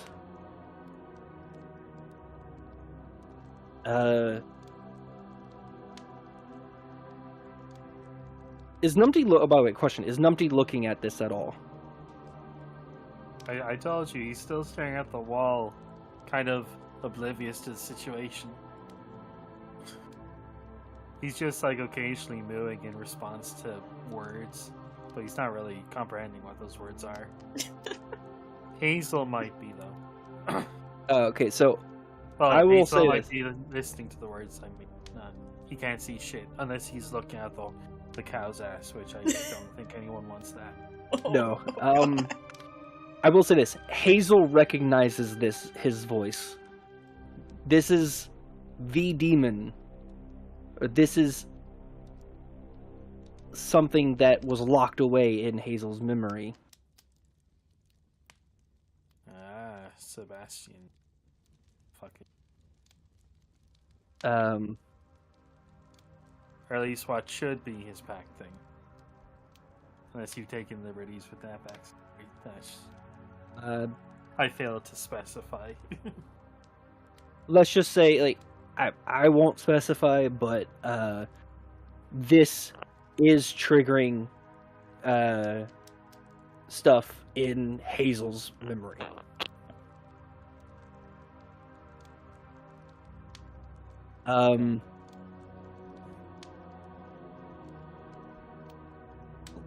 But he looks down at you, Ferret.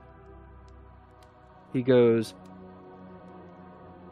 "How does it feel to be used as a pawn in someone else's game.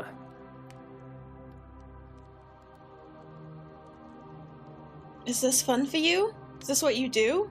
Go around tearing kingdoms apart? Turning families against each other?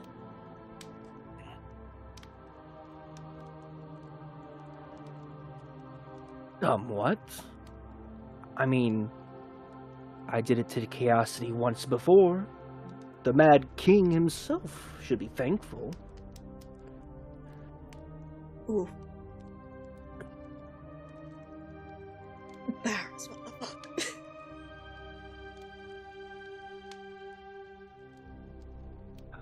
Just a quick question. I'm not in the room. You're not- see the stuff happen? Can I like look through the wall or something? You may, yes. Okay, thanks. So, I assume all this is loud enough that we can all hear what's being said. Yeah. oh yes, absolutely. Do I recognize that demon? Give me a history check, kind of just essentially to probe your own mind and memory. Okay. Just to clarify, Barris is just after shoving his face through the wall in front of me. A little bit, yes. 17. Numpty's going, holy fucking shit, in cow. But Varys, you recognize this demon as essentially a figure that you had essentially tried to trade power for in your past life.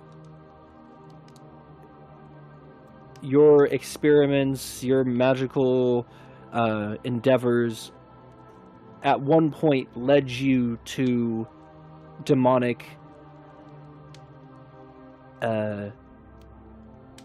styles or demonic spells and incantations and whatnot, and led you to this demon before.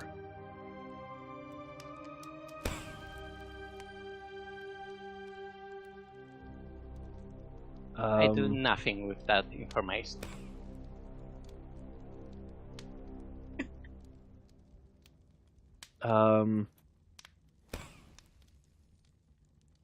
Let's see here.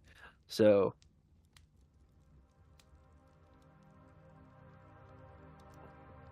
he looks over his shoulder back at you, Brad, and he goes,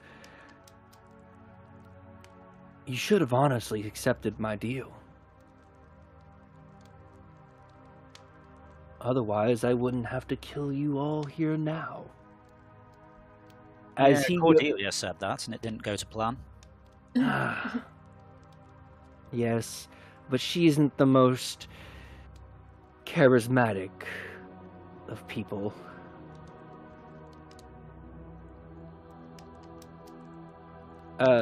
He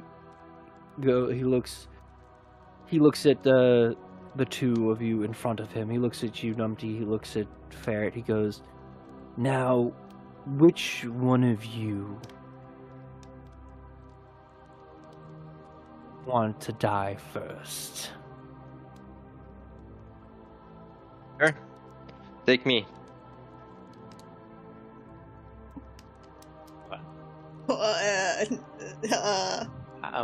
You were not an option. I mean, I don't mind. Okay, kill him. Come on, get this over with. Yeah. What are you doing over there? Get over here. I have no desire Oh. for someone who has no loyalty. That's how you like to see it? You're too useless to kill. Besides, I'm talking to my two favorite people here. Which one wants to die first? I think it should be you. I see you volunteered yourself. As he begins to reach toward you, a crashing noise.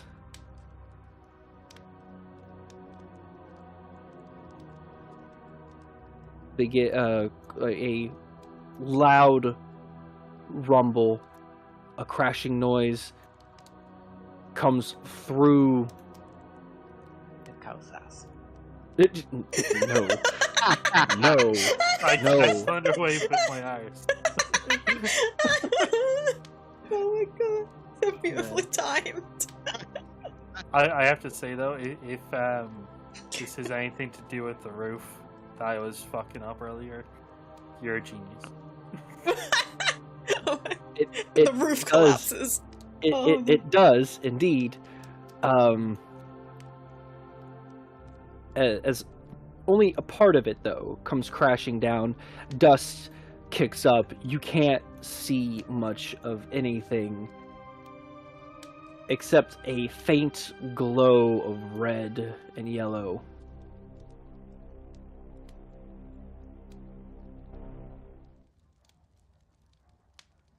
As you see this faint glow grow in size into what is the shape of wings, almost. You hear a deep rumbling yell, a familiar roar that you are all familiar with, as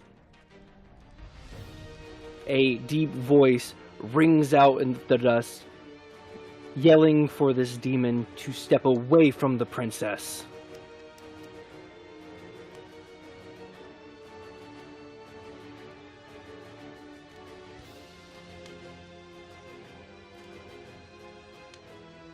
As the dust settles, you see Gosha,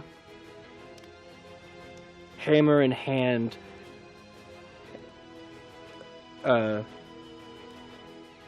and the demon on one knee.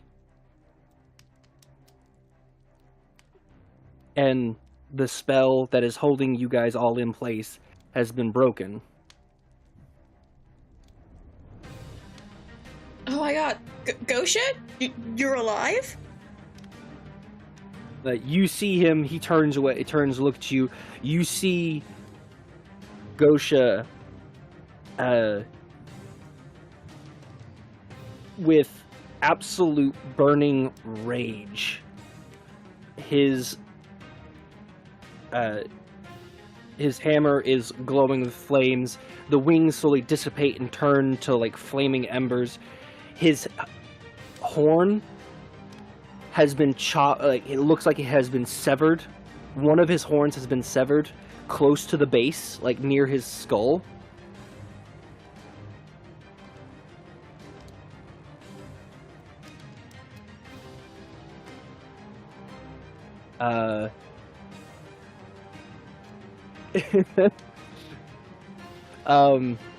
But he looks at you and goes, "It'll take a lot more than your sister to kill me." The demon goes and to turn and smack Gosha. And like hits, but Gosha stands his ground. He looks at you, Ferret, goes, "We have a problem here." Oh, you don't say.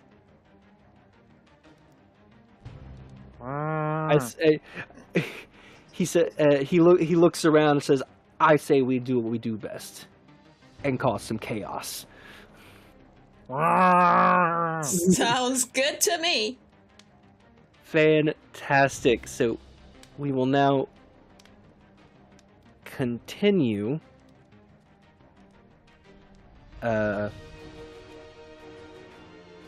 with this. I will go ahead and say, Crow, it is your go in this. We're resuming combat, so we're going to have you, Crow, you go ahead and go. What about the thing that I mentioned to you? Okay, so you make your way over to Cordelia. I whispered though. She is completely unconscious.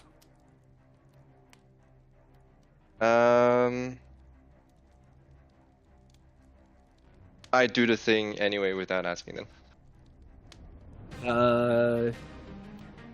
Okay, so you go ahead and pick up Cordelia, and that'll be your turn. Yep. Alright.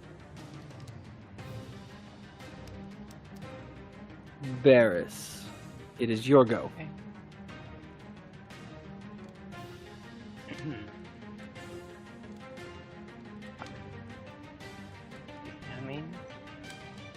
Okay. I move here and cast.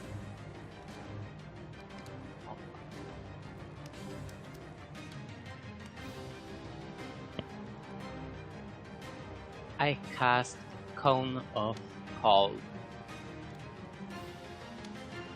Right. Alright. Go ahead and give me 8d8. 8d8.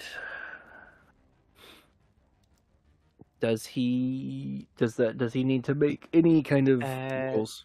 Yes, at con save. Con save. 17. Okay. On the fail, he takes half the damage. Cool. So you see, you cast Cone of Cold. How much was the damage? 43. You see it deal. You see it kind of just do little to almost nothing to him. You still see it like frost over his body a looks like it did damage, but it looked like it did next to nothing. Oh no. Anything else, sir? And no, I can't. Okay. Bread.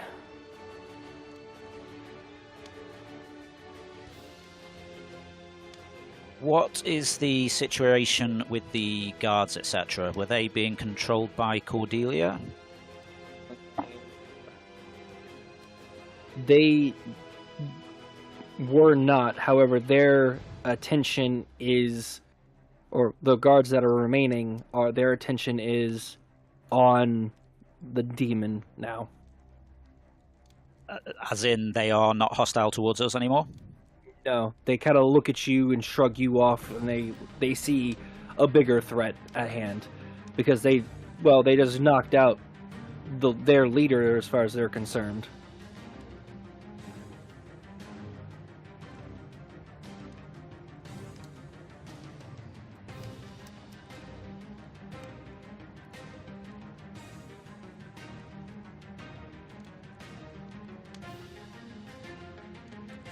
How high is the ceiling in here? Where he is standing, 40 feet.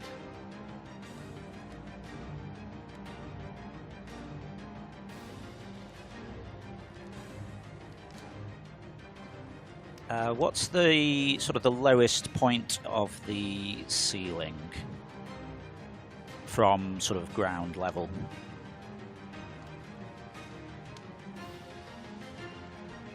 So if, like, from ground up to the ceiling, it is 40 feet. Okay.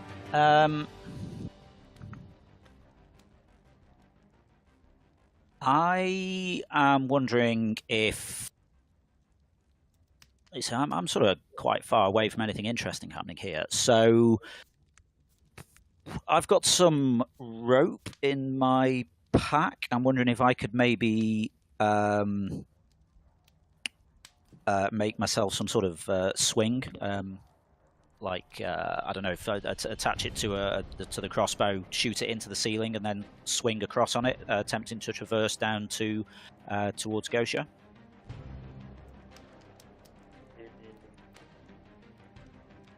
It's 50 foot long, so it would reach, and there's maybe a little bit of swing on it. Well, 10 foot is probably quite a lot of swing on it, actually.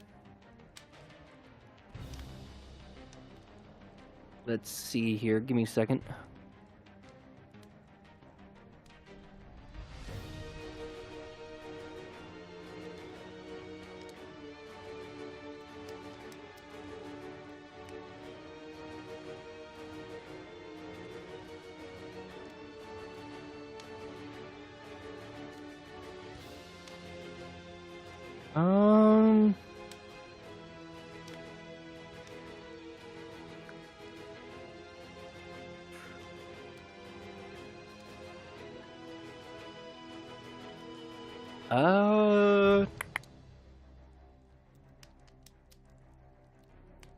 How close are you trying to get? Let me go do that. I'm scared of Barus. I probably don't want to be. Let me just sort of do a.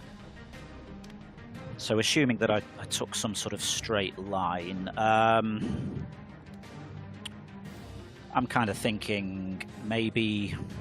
I mean, keep in mind, you also have ranged spells and attacks. I don't know what the range in some of your stuff is, but I heard there was chaos though. Do the chaos. This is true. It ain't called Chaosity for nothing. Yeah. All right. Let's say I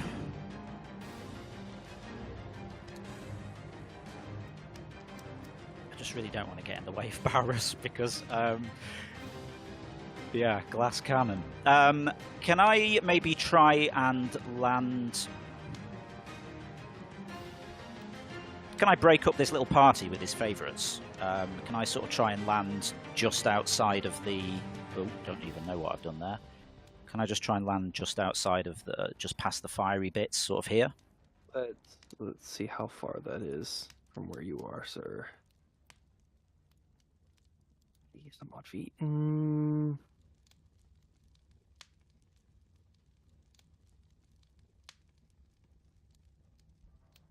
If I feel that would be impractical, I would allow you to get, if you were to doing what you're doing, I'd allow you to get here essentially 60 feet. Okay. I guess this is going to count as full use of my action then, is it? So that's the end of my turn. Yes, because you're essentially firing, which is an attack, which would technically be an attack action, and you're swinging down as... Okay, cool. Yeah, YOLO. Let's traverse down to there. Okay, go ahead and move yourself.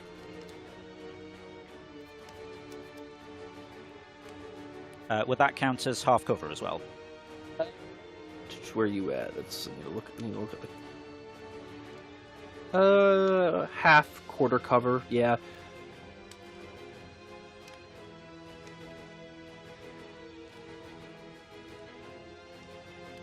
Okay, I will also move Beat Boop up slightly towards this guy. Okay. What part of the grid is he actually on? So he's taking up 4 squares. So okay. So if I'm trying to judge distance towards him, it is up to those. Okay. Yeah, he is considered a large monster, essentially. Cool. I think I'm done there. Okay. Numpty. This is a tough one. Not entirely sure how About this. He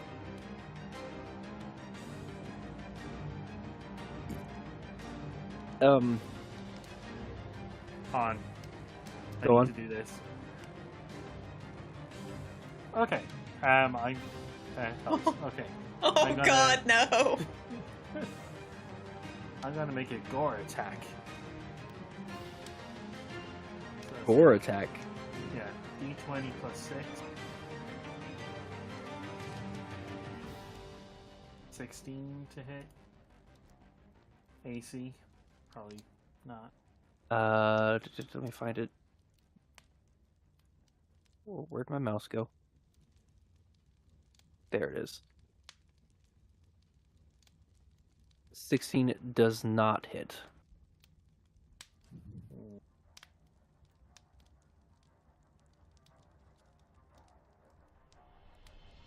Hmm. Okay. Okay,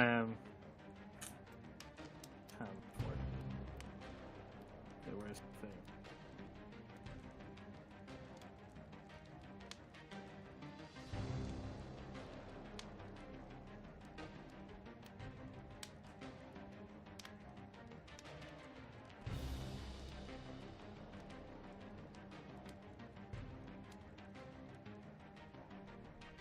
I guess I'll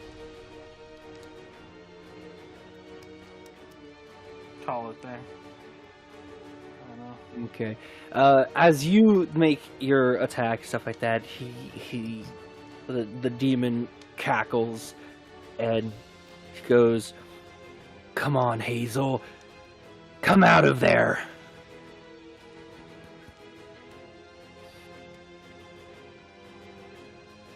Uh-oh.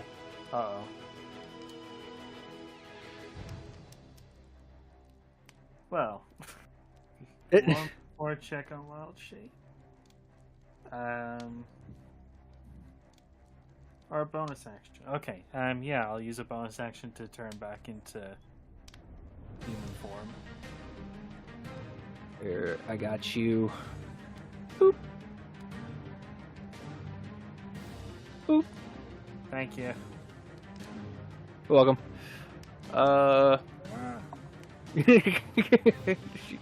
Don't fucking wobble like that. It's for immersion. Okay. Gosha's gonna go ahead and go.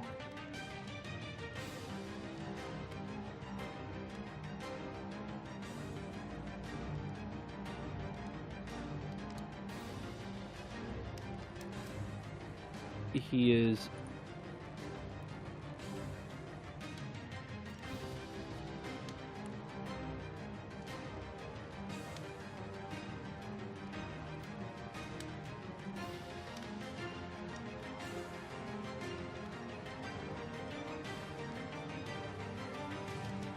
Let's see here. Give me a second. Okay, there we go. That's what I want to try and do. Okay.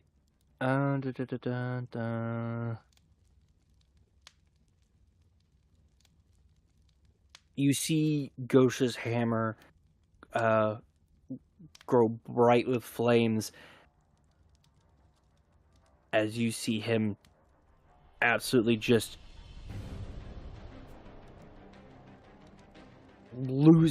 essentially losing his entire, like, as he roars with rage. I have to make 6 here. Give me a second. No. Yes. Yes. No. So you see Gosha swing his hammer wildly.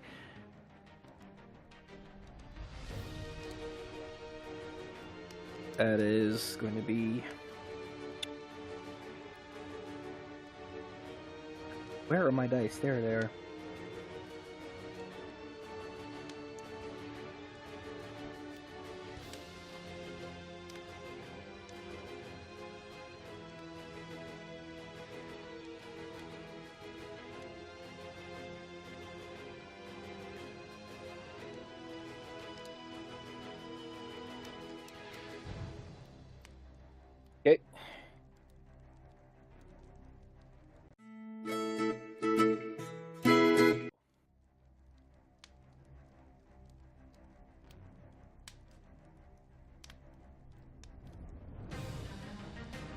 Sorry, I accidentally switched scenes.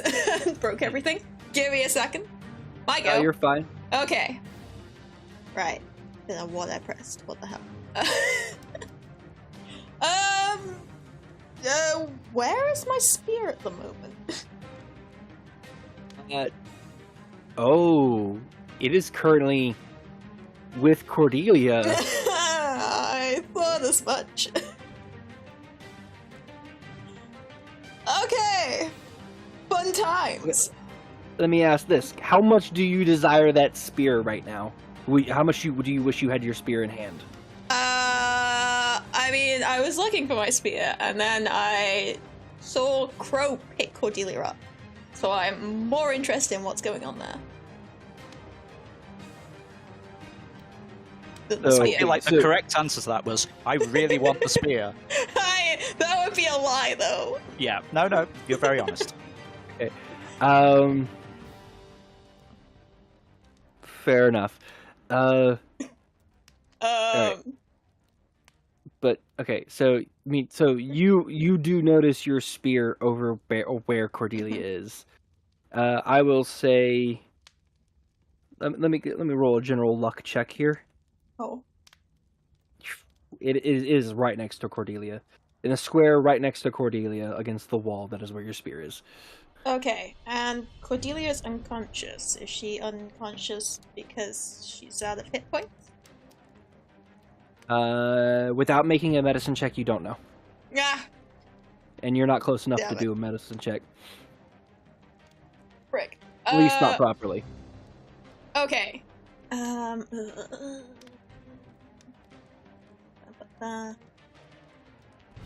You know what?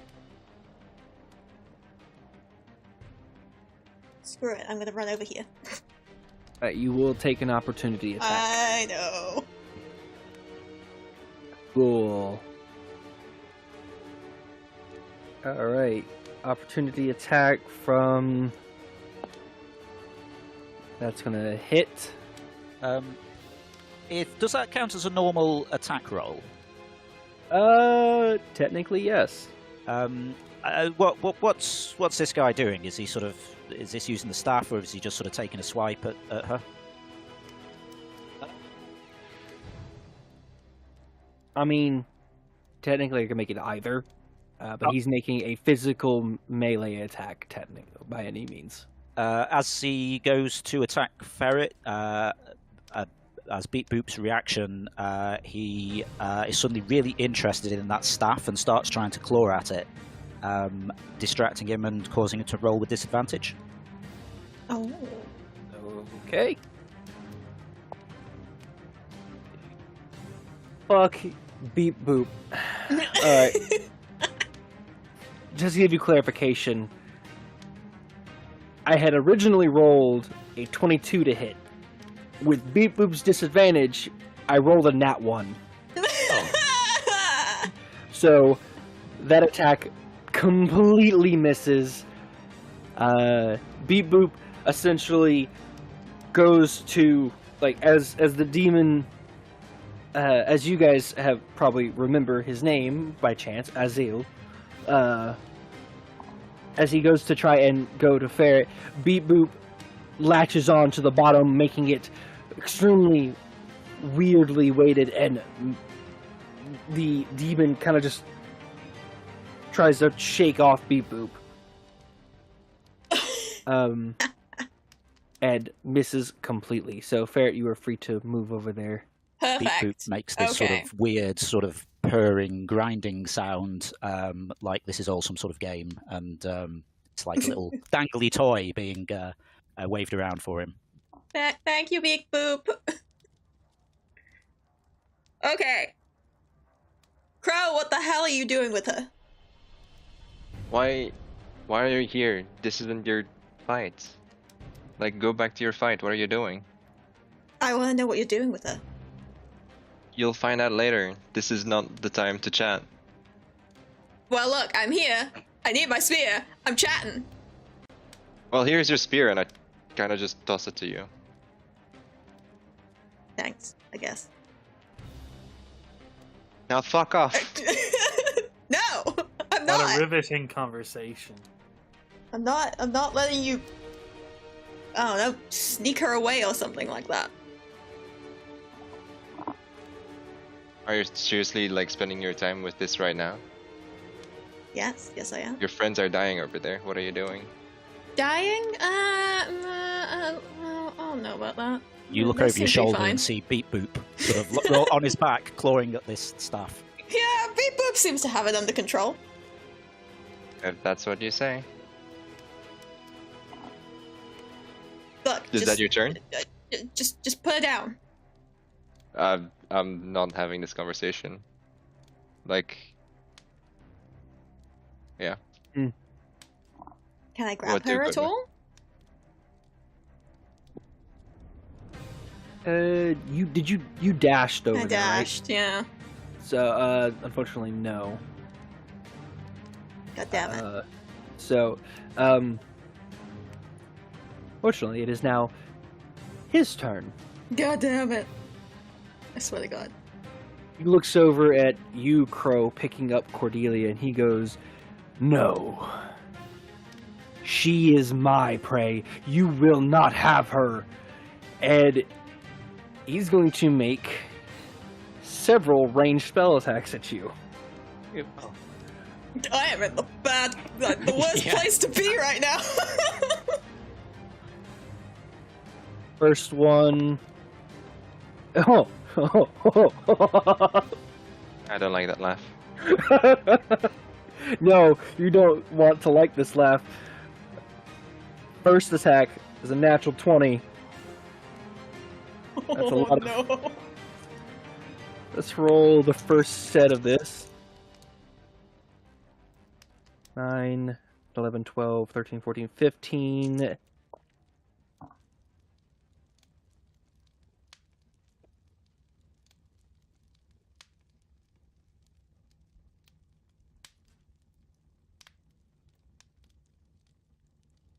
That is 30 points of damage for the first attack. I'm dead already. You No.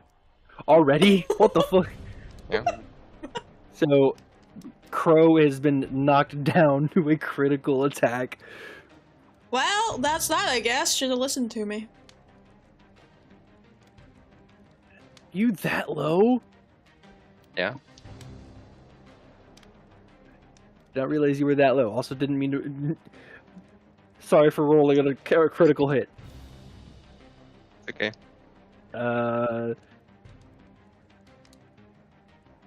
Well, now that you're down with the first one, he's going to, instead of making another ranged spell attack, he's going to look at Numpty, and he's going to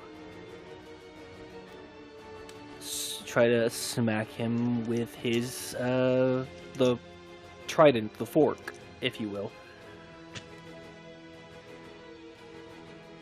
I just put the d20 down. Where's the d20? Oh well, I guess I survived. Your D20 casted invisibility. It's gone now. I'm not even joking. It has disappeared. My d20 has disappeared. Oh, wait. Is that it? Nope. Oh, I'm just gonna roll a different d20 then. Fuck. There we go.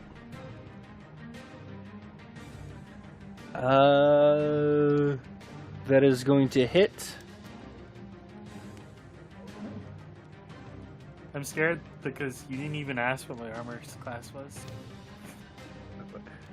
I have it. I can see it. I have a list here. I can see everyone's Okay. armor class. That's less scary. Let's put it this way: Ferret has the highest armor class out of everyone here. So, if it doesn't, yeah, that's only because you're dexterity, Ferret. Okay, so damage.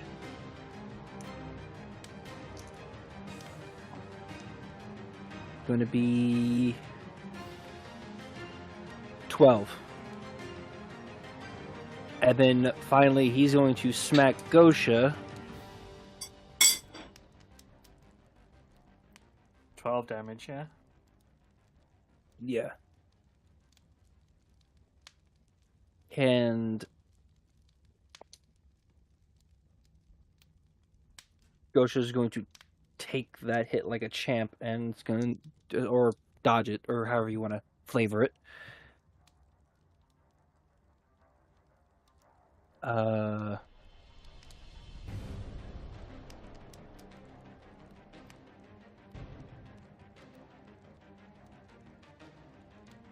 Though he does need to make a save.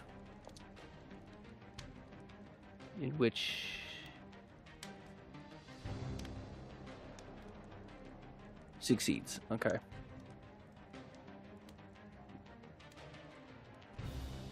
With that...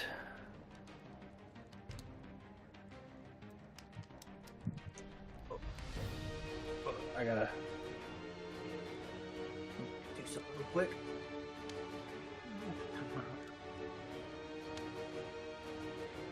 A...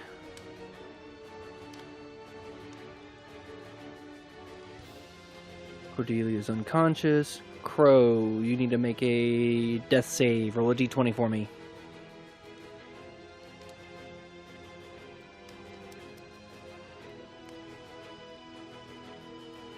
That is a fail. Is your first failure.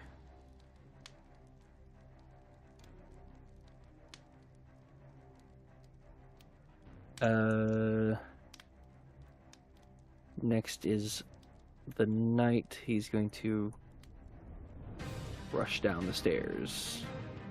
Oh wait, I forgot about the one remaining guard that's actually alive. He'll make an attack against the demon and miss.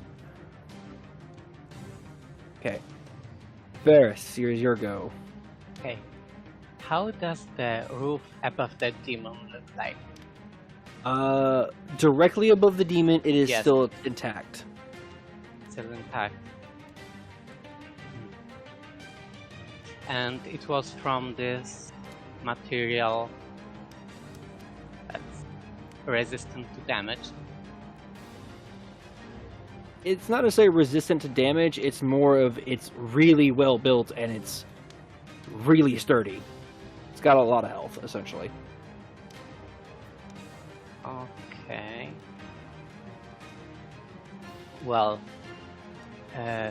Dimension Door says I can bring along objects as long as I can carry them. So I take all the bricks around me, all the stones, and teleport myself 500 feet above the demon. So 500 feet? Yep.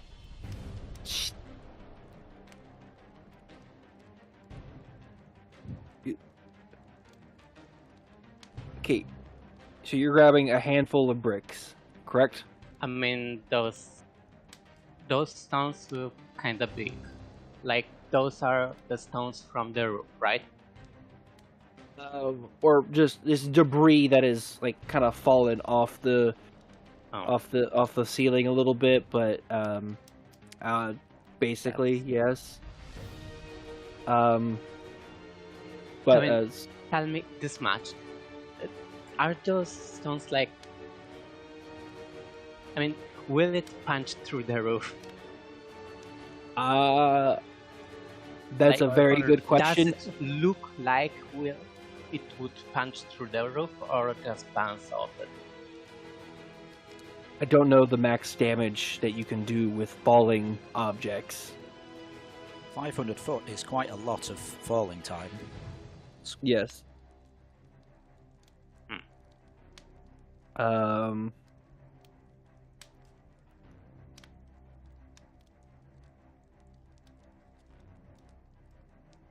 I don't know.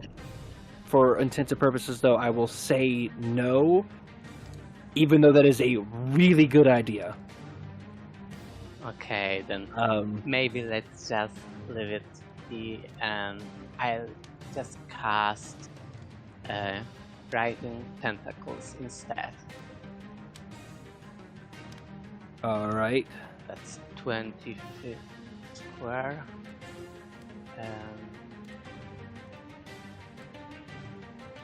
Where is the guard? Where is this? I can't see him. Oh, it was a bowman, right?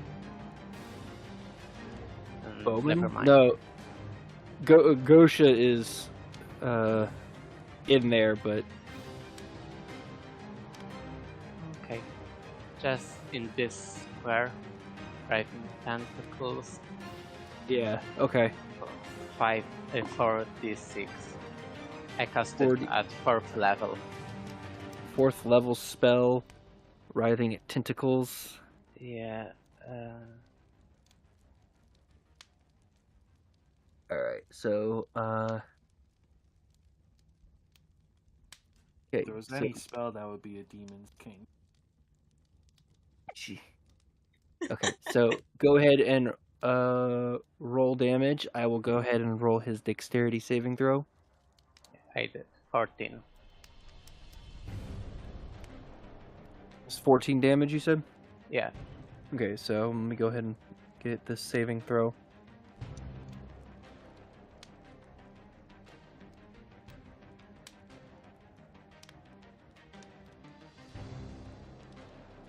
Okay, he does succeed the saving throw. Yeah. So he does not get knocked prone, though he... Any creature that starts his turn or enters the area or starts his turn takes 46. Okay.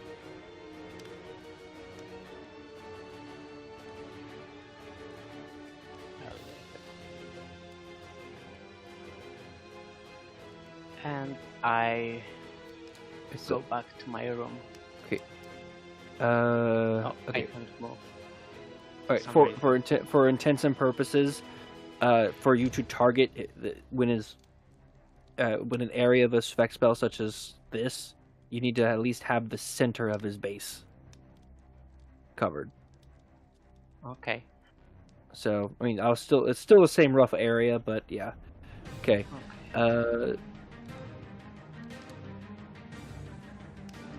Okay. So that is that. It is Bread's turn. How big did you say this guy was again?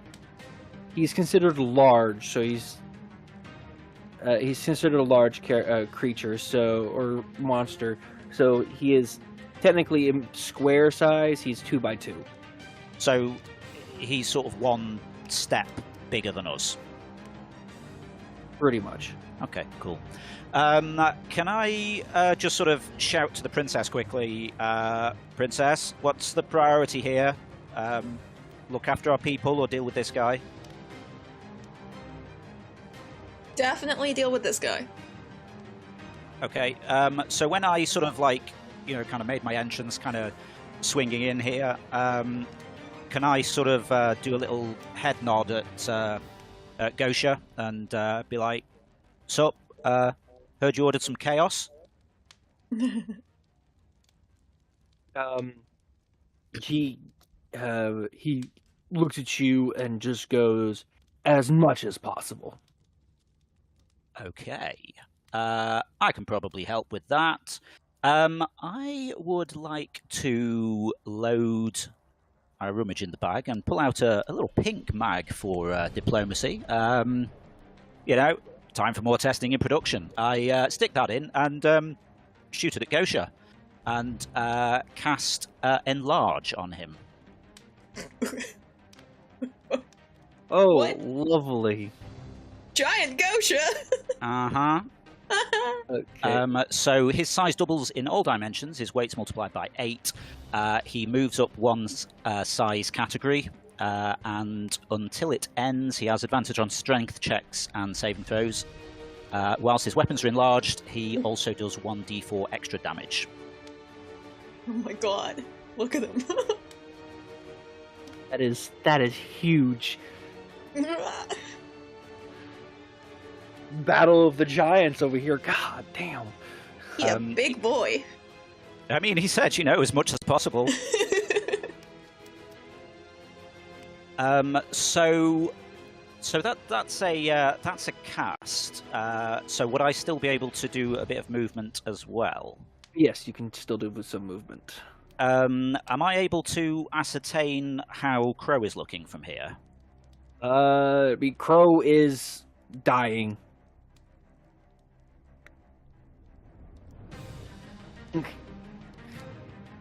I would like to. I mean, I'm hoping Big Boy Gosha can help out a bit here.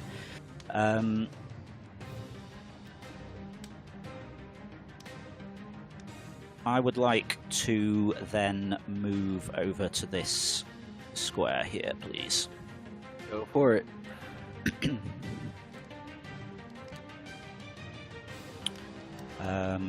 And let's say that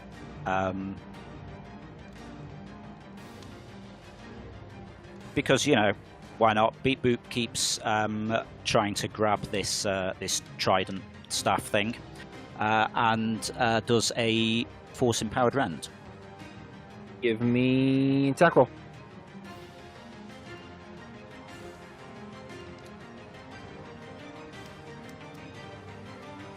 $15 does not hit. Okay, and I probably should have done these things in the other order. Never mind. Okay, yep, fair enough. Okay, Numpty. I have my name is Hazel. Oh, okay. So Hazel is gonna quite sternly look at this fucking abomination, putting some shit talking Celestial. You fucked up my family. I'm gonna fuck you. And he's gonna take out a quarterstaff, say with very severe intent, Shillelagh. Use a bonus action to cast Shillelagh, and then take a couple of attacks on him for now. All right, give me attack rolls, sir. 22. That hits. Give me damage. 10 damage. Second attack. Because I have extra attack now. Yep. Doesn't Shillelagh add damage to that or no? I'm Can't rolling the Shillelagh damage. Oh, okay. The damage dice is better. Okay, yeah, go on. Oh. Second attack. Yeah, 24 to hit. That hits. We damage. 7 damage. Okay. Then I'm going to use a key point to do a stunning strike. Okay. So I guess I make another attack. Yep. Oh no, I think it applies to the last attack. Never mind. So yeah. So, yes, I'm sorry. Yeah, you're right. I'm sorry. Con DC 16. Save.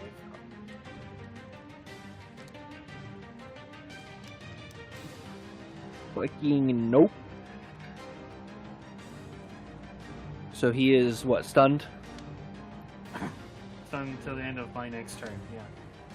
Fantastic. Okay. And have some monk competent flair going on. No hint of numpty. Wait. Nice. Nice. Okay, a little bit of a giggle from inside. And that's my turn. Okay. With that,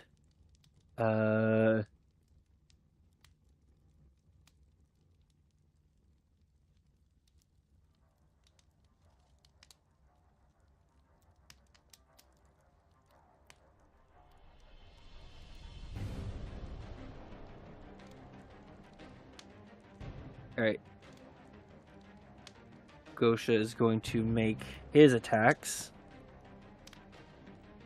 Yay for giant Gosha. That is a natural 20. Demon crits, Gosha crits. Let's see how much damage Gosha does. So, with Wrathful Smite, that is... Okay, so that's 2d6 plus 2d10.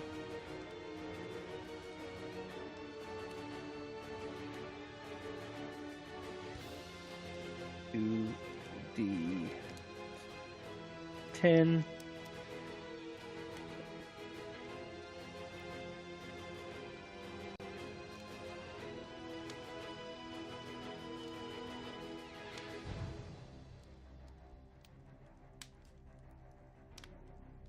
You have your bonus D4 as well. Oh, that doubles as well.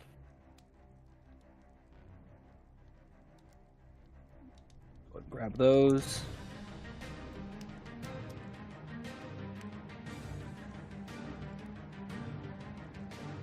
Okay,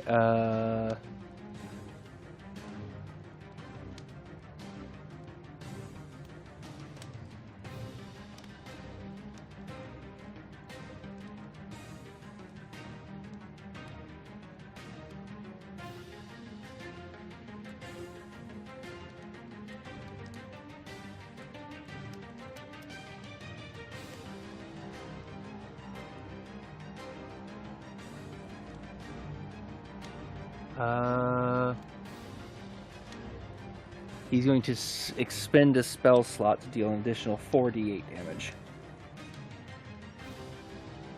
He's going as all out as possible to help. That's a lot of fucking dice.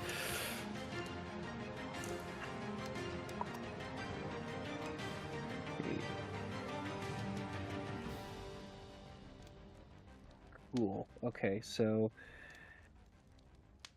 time to do some math here. 11, 19, 22,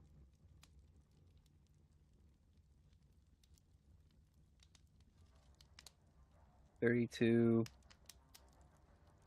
38.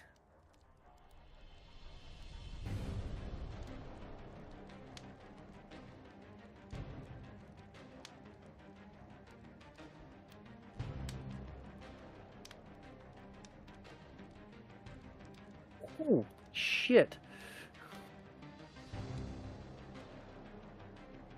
You know, I underestimate how much crits can actually do in damage sometimes.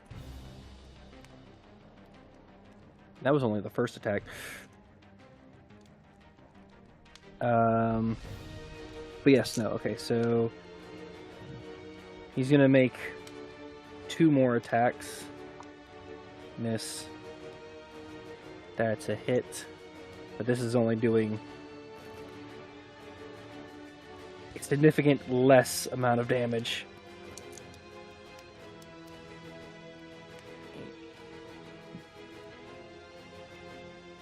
Okay, cool.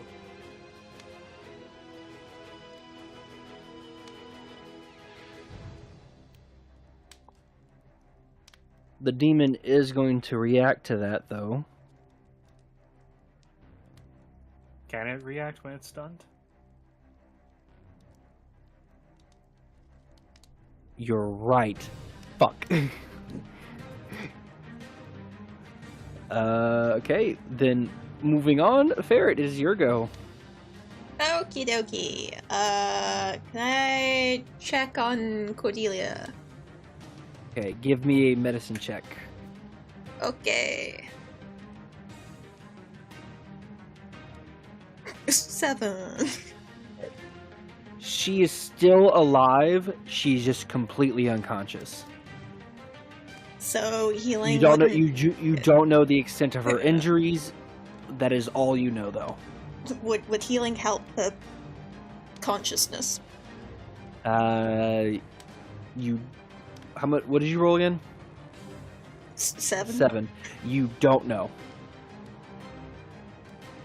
Fuck it, I'm gonna try and heal her anyway. Do you want me to do a YOLO check for you? Interpret that as you will. 2. Oh.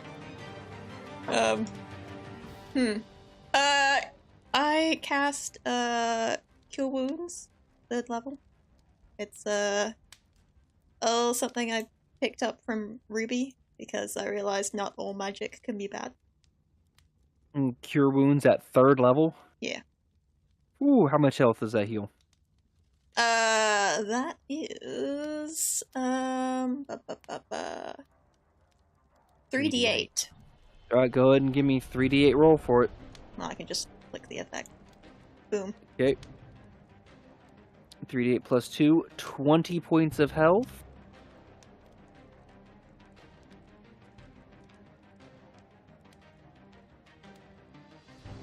Does that do anything, or is she still unconscious? Give me a second.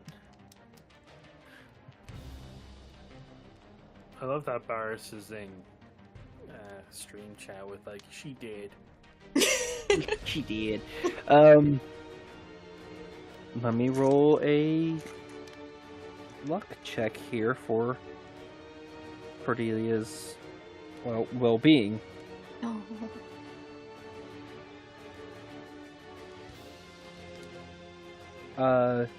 You begin to see her kind of like move and kind of like very, very kind of just like as if someone who just got their lights knocked out, waking up from, well, getting their lights knocked out. So she's very, very slow and groggy. She's like hasn't really come to terms with what just happened yet. If she tries to kill us again, I'm going to be really angry. Look, I mean, that's a possibility, but I'm hoping not. I'm hoping she's got a new enemy. While she's still just sort of waking up, I'm just like, hey, look, you're not off the hook, but I thought you might want to join in with us. And then, I mean, I already have my spear, so I'm, I guess, gonna run back into the action. Alright.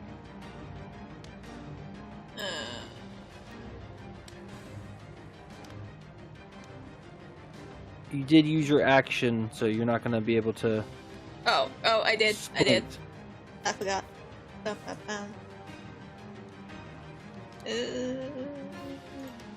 Sure. So go on and you can move that. Oh god, what was that again? Right- Somewhere yeah, right about there. here. Yeah, right there. That's fine. Next, it's the devil. It's the horned devil, but he can't move. Guard takes a pot shot and actually hits. Oh. Good job, God. It's not a lot of damage. Every little bit helps, I guess. Okay, and now it is Cordelia's turn. Let me roll a dice here. She does not get up quite yet.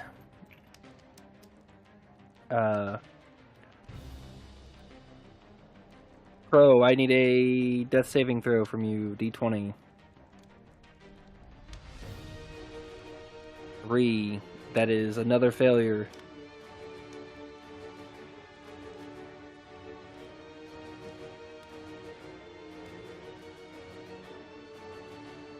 Knight's going to move. Barris, your go. I cast Acid Arrow this time. Alright. Roll to hit. Does it hit? Does not hit, sir. Then he still takes damage. take 7 damage then. Half of the damage. Okay. He will take the 7. Okay. Is that it for you, sir?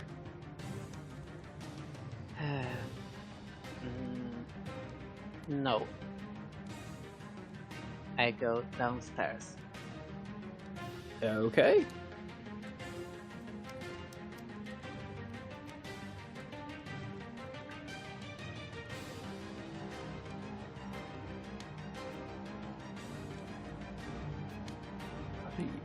Now I'm curious what the hell you're doing. Okay. I have no idea. Fair enough. Alright. If that is it, sir, it is Bread's turn.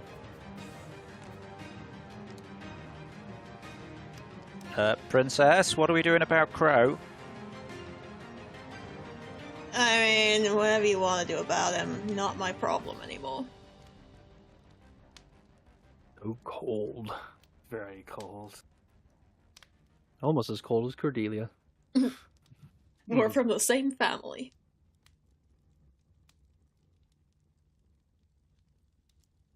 I mean, just because you're from the same family doesn't mean you have to be the same. I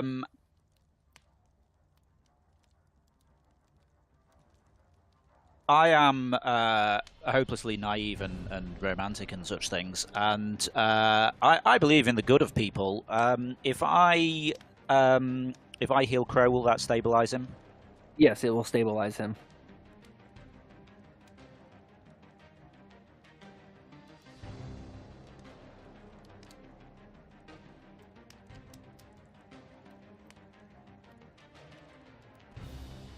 Okay. Yeah, I will cast.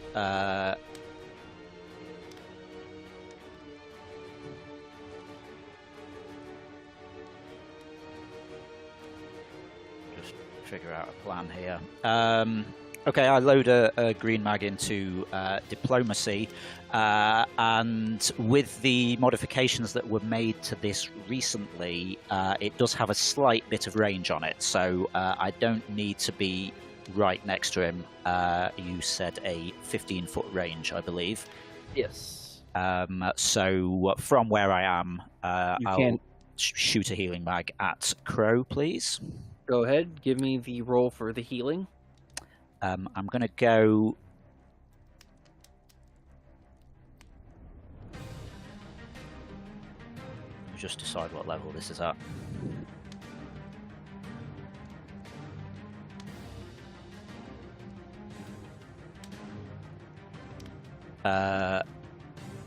Okay.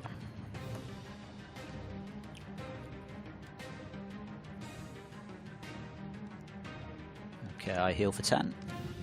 Okay. Crow, you are stabilized and you are healed for 10 points of damage. I say, don't make me look bad. Can I then move back up with my movement and... Yes.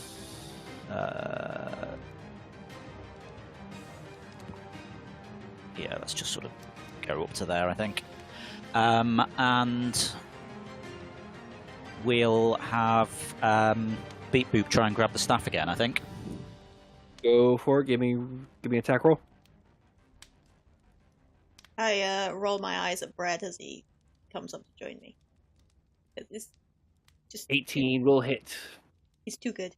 So I'm guessing you're force empowering and rending, or you're grabbing? Force empowered rend. Okay, 12 points of damage. What kind of damage is that? Force, I assume. Yeah. Force. Okay, cool. So that's 12 points of force damage. I sort of look across at the princess and kind of shrug.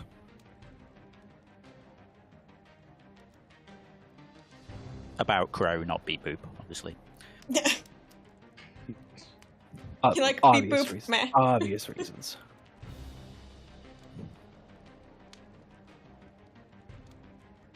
Okay. Next is Numpty's turn. Alright. So Hazel's gonna continue laying into this fucker. Shouting Celestial. This time, like, as he's hitting, he's saying bit by bit, like, you killed Rowan. You killed Ashley. No, Okay, Ash. go ahead and give me attack rolls. And just to clarify, because of the stunning, it's with advantage, right? Is it the start of your next turn? Then a minute. The end of your turn? I'll confirm it. Yeah, confirm it for me, please. I also don't know if I For the don't. end of my next turn, yeah. Okay. I don't know if well, I don't know if the advantage thing is actually a thing. I know if he was knocked Attack rolls prone. against- for the stunned, attack rolls against the creature have advantage. Ah, okay then. Should have done that a little differently for everyone else's attacks, but all right, that's fine. Go on and give me attack Everyone rolls. was landing hits anyway, so Yeah, honestly, yes. I was Even ready to like. Even the speak guard up. landed to hit. Like I was ready, and even like when the fucking cat went, the cat rolls an 18. It's like, well, fuck. I guess I don't need to say anything. Yeah. I see. Yeah, go ahead and give me attack rolls. First one. That fucking hit. Go ahead and give me crit damage.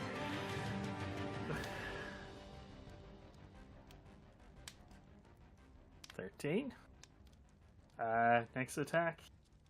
13. I did the advantage properly this time. Okay, give me damage. All right. 8. I'll Okay. do another key point. All right. Flurry of blows. You tore my family apart. But nicer than this last. So flurry of blows works like this.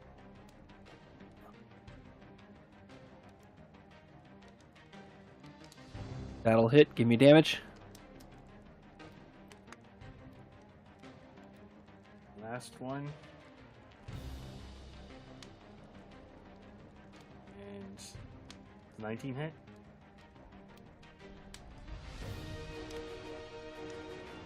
All right, give me damage. Aw. A 2. And then he's gonna. No, Hold fuck, on, Dan. he's gonna stay there. Okay, hold on. Banjax, Oh. how do you want to do this? Fucking with divine light from that angel saying hi who saved me from the pyre as I'm just shouting celestial at this fucking beast. And then I suppose for the last bit of flair, he's gonna use the slippers to run up the body, jump in the air, and just like conk on the top of the head on the way back down. Okay. With an echoing. Okay. As you do so, and the echo of essentially a skull being split, the demon falls to his knees with. Does anyone here speak Infernal? Yeah, I I speak do. abyssal. So Barris, you're the only one that speaks Infernal out of everyone here. Correct? I just want to make Yeah. sure. Seems that way. Mm-hmm. Okay.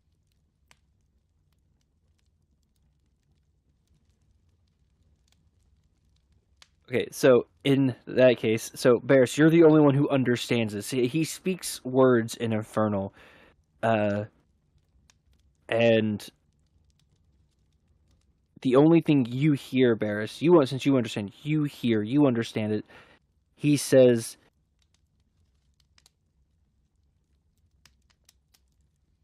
that the vampire knight will be displeased, and that is it. As he hit, as he, as he, like his body collapses to the ground, and Can I add one aspect to this? Just because it's gonna feel so nice. Oh, thank you. there you go. He's gonna kneel down, so that he's practically talking in its ear as it's going down. It's like, you made that too easy. You know, just trying to take his words against him, because fuck him. Yeah. Is he... No, what Georgia said. It's oh my real god. estate. I wish I thought of that. Georgia out-numptied me. But he falls to the ground. He says his words in Infernal. Varys, you understood this. And as he reaches out to grab Hazel, a very bright, like I would call it a celestial light, stops him from doing so. You recognize this light. Just like an angel hand kind of slaps his wrist, like, stop it. No. But he looks he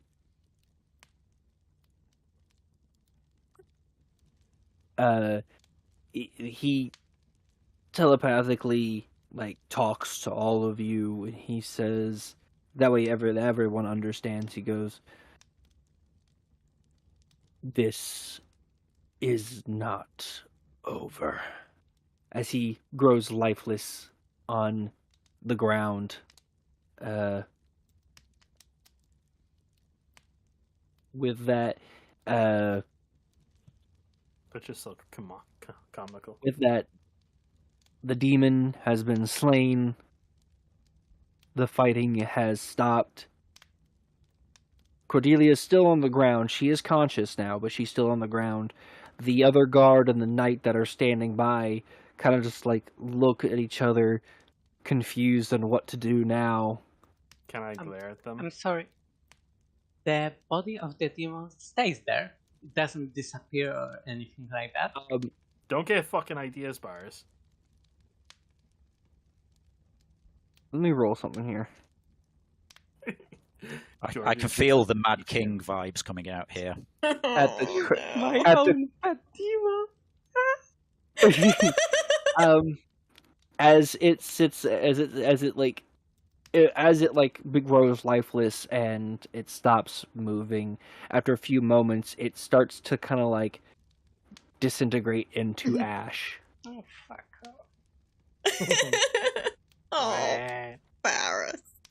I mean, at least I have the guards.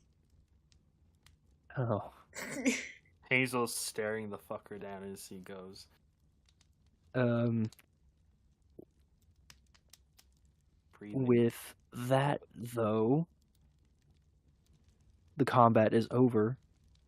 The wreckage, the burning rubble within the main hall grows. Shall I play the thing? So,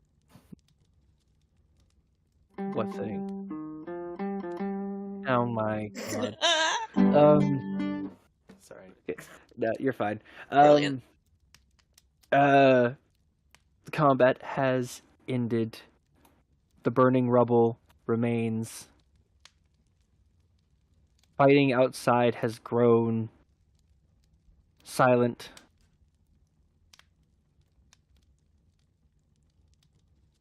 Crow, you are still so everyone is like standing around. Crow's still technically laying next to Cordelia. badly burned.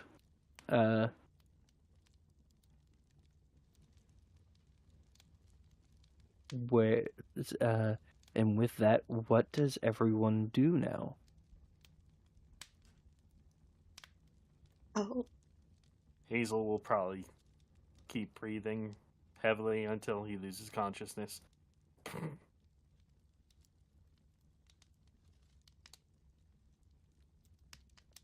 Have we established that the remaining guards and knights are non-threatening towards us now?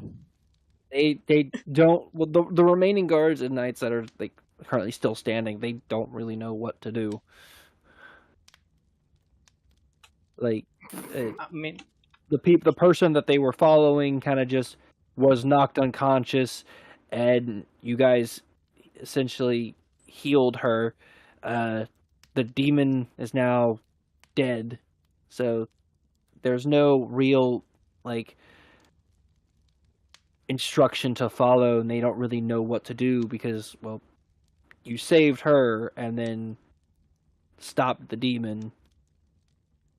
I mean, I was kind of serious about those guards. I cast Animate Death. why? Fuck's sake, Bars. Sorry, I have to. Oh god. Okay. You don't need any rolls for that, No. do you? No. Okay. How many corpses can you reanimate? I mean, I only want those two.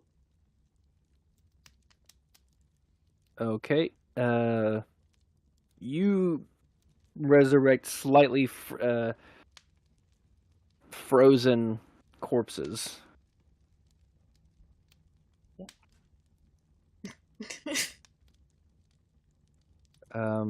You happy now, Barris? Yes, very. He has got pets now. You've got your frozen corpses. Yes, he's got his frozen corpses. God. He's gotta be making them kiss each other. Though the like, spell, like dolls. the spell will wear off eventually. So Yeah, after 24 hours, but I can recast the spell. Oh my god. So as long as I use this third level spell one time a day, those stay there. So you've just constantly got random frozen corpses following you? Yeah. fair enough. Yeah. Fair enough. Oh my god. So Can I walk over to these two over here? I was going to say, can I sort of put my hand on the princess's Oh, shoulder okay, and I'll say, come are you okay? You know, because like I imagine this was probably quite traumatic. Seeing you having a fight with your sister, her getting downed, and then are you okay? We'll worry about that later. And I storm off over to Cordelia. Both of them. I point my spear at them. Like, what the hell was that? Explain.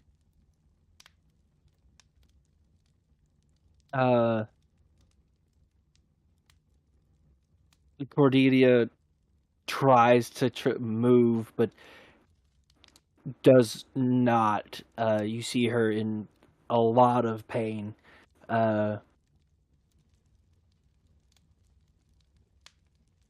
And let's see how let me roll here.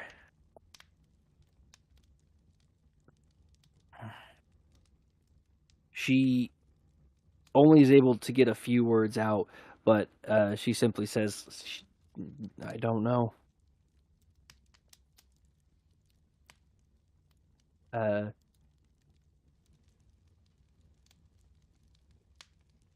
Brilliant. You summon the demon that you don't know why or where or how. You haven't changed at all, have you? She coughs, a little blood kind of like comes out of her mouth. She's like, "I summoned no demon. I don't know who he was. Can I heal her again?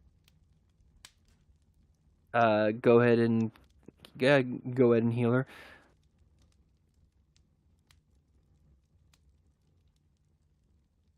16. Does that help? Yes, it helps a bit. You almost like as you heal her, you kind of like you hear what sounds like bones snapping back into place. Oh, God. She looks at you. She goes, he came to me shortly after I was banished. And we studied magic together, and eventually he proposed the idea of taking back Chaosity. I didn't know he was a demon until, well, just now.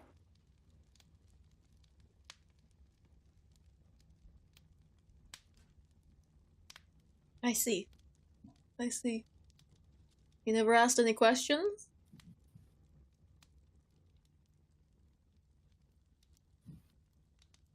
I mean, I asked plenty of questions, just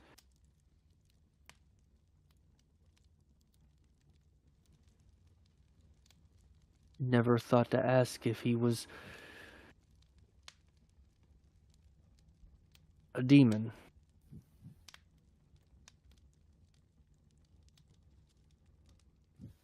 Uh,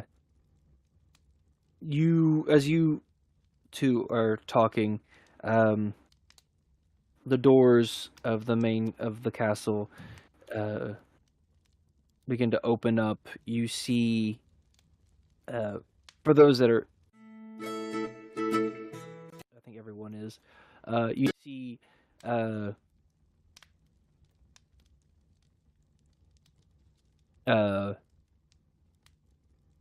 Etoile, Bread's sister, and I put the arm with the stepper bracelet on behind my back slightly guiltily. You also see the goat folk queen walk in, and several other people, including Ruby's party. Start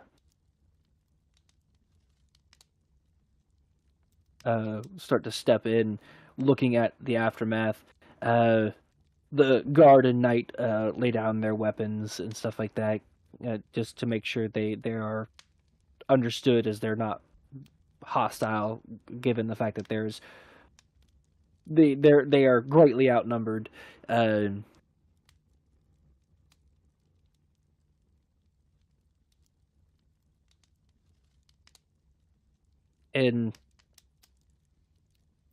the queen and Etoile walk over to you, Ferret, as well as Ruby's party, and like another number of other people and soldiers, essentially make sure and secure the unconscious bodies and the two other the knight and guard, and others essentially attending to where they can, and where they helping where they can. The queen looks at you, Ferret, goes, "You did a fantastic job."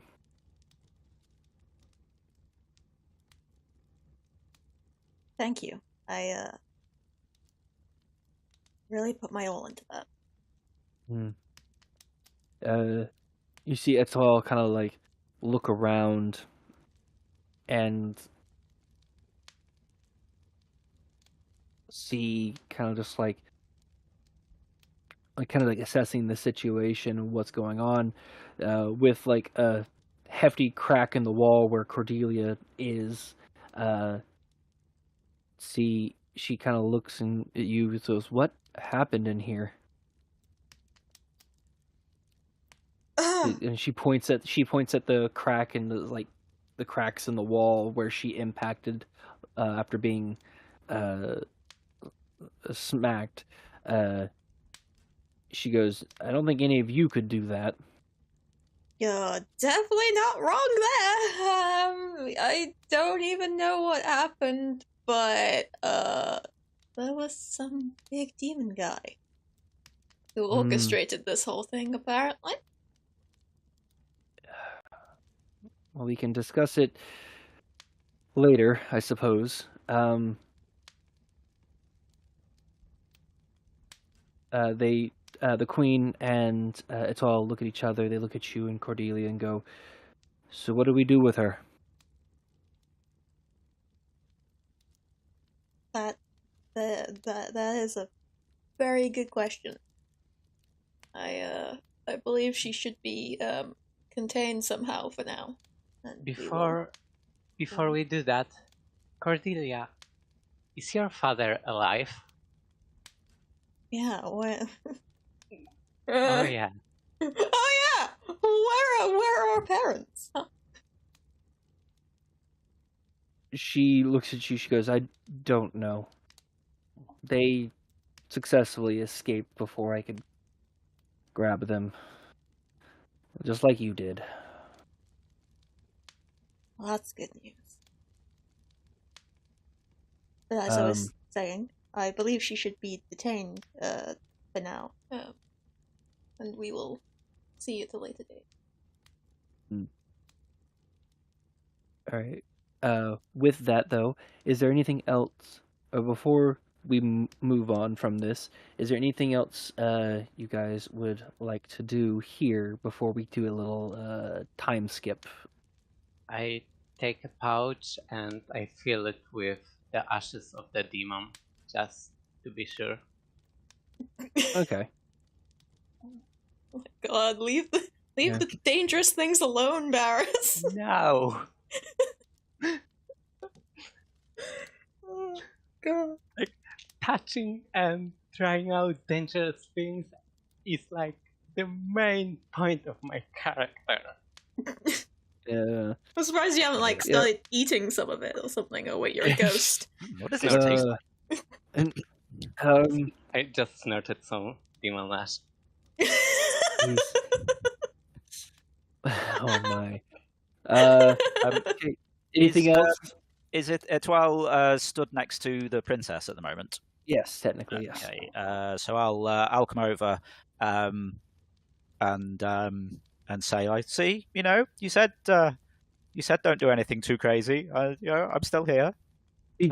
She gives you the sternest look and goes, "I want it back." But I'm field testing it. I'll do a report. Hey, look! It was. I smile sweetly. She looks at you, Brad. She goes, "Wait. And sorry, just because I'm assuming she's talking about the step bracelet. I go in to give her a hug and discreetly slip the remaining AMP grenade into like her inside pocket. She feels that. She goes, "Thank you," and give me the report, and then I'll think about letting you keep it. Man, imagine if Numpty gets his hand on that bracelet. Oh, okay. I mean, he already did that. It was no problem to him. Yeah. He dropped from the ceiling as a cow. Freaking no kidding. A strange cow. Sorry. Yes. But anything else for anyone? Do you want any further healing on Cordelia, Princess? No, I think she's okay. Okay. I don't know about the traitor, though. Yeah, what we're going to do Is Crow sort of conscious at the moment? Oh, Crow is conscious. He's able to get up at the very least. Honestly, I just want my character to be dead.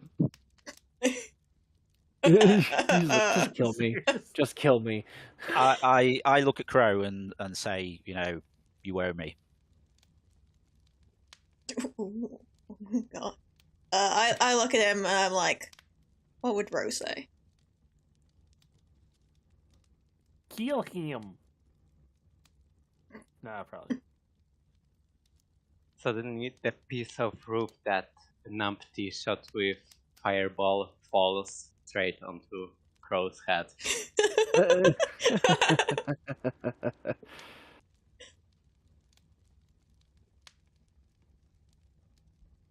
Okay. Well, we shall fast forward into the future a little bit. It'd be a few weeks, stuff like that.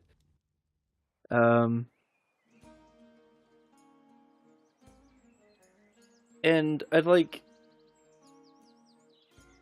I would imagine, since the few weeks have gone by, things have grown a bit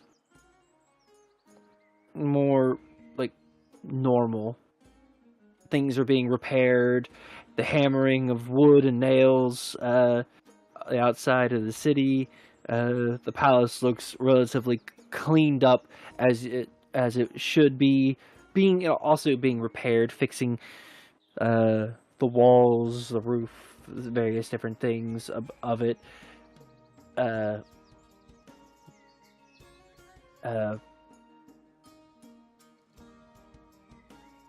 And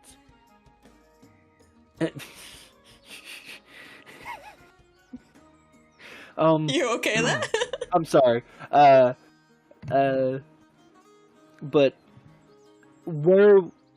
So Cordelia and Crow, you guys are being held in some prison cells and stuff like that, below the castle, whatnot, to figure out like what to do with you guys, given the situation. Where would everyone else be?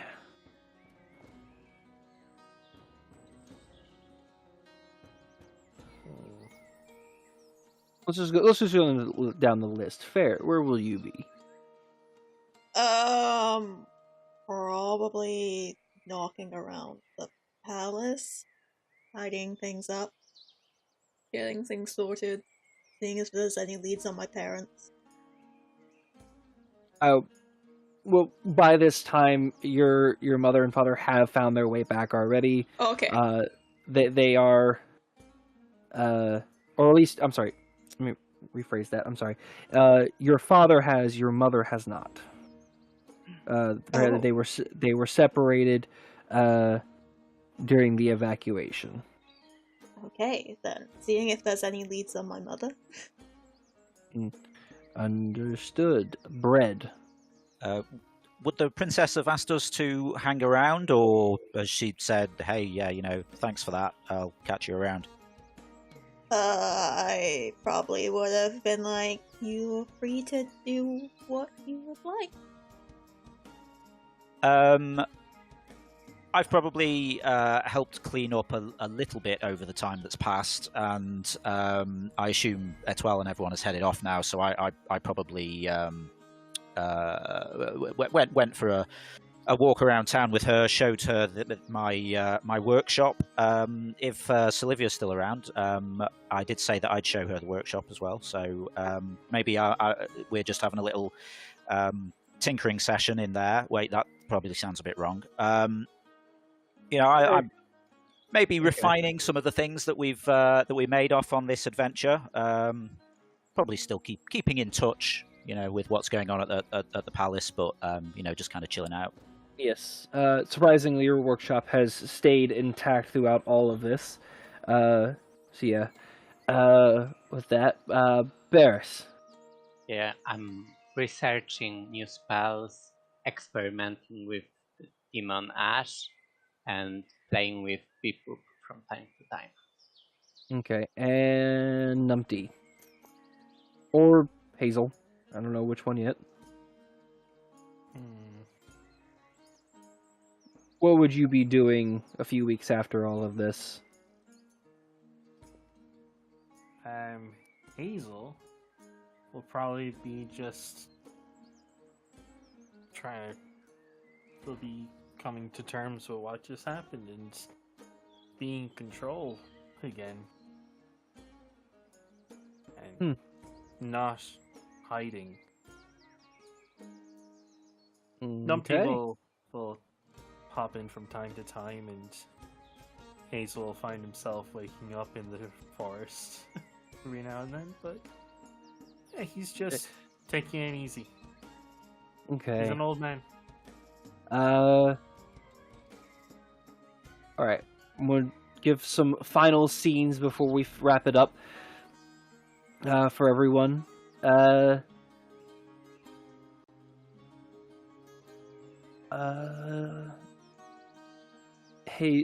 Hazel or Numpty, whichever one. Where would you be exactly? Or would you be in the town? Would you be out in the forest or whatnot? I suppose he'll be wandering around a very scenic part of the city. Okay. If there's like a little park or something. Yeah, there is. You're walking around in the park and stuff like that. You happen to find Tia kind of just in casual clothes. You've only ever really seen her like in her armor and stuff like that.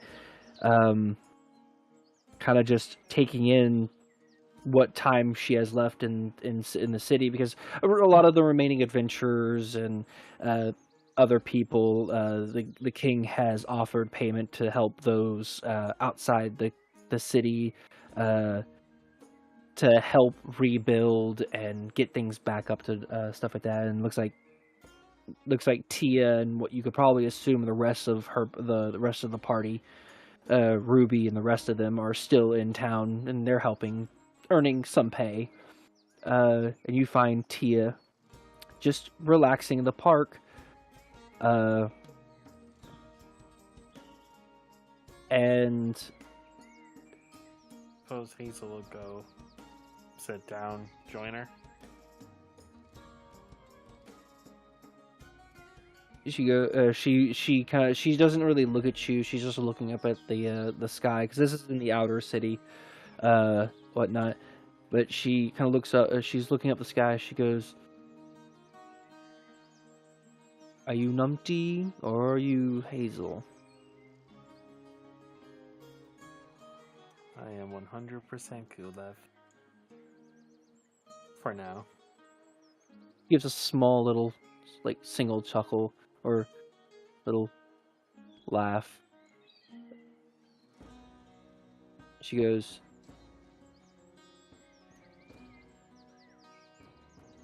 "Will you ever come home?" At this stage, probably not. Okay. I like these people. As you say that, we will. The wind blows ever so gently across the park and things of that nature, slowly moving its way and finding ourselves at Bear Demore's famous workshop. Inventions galore.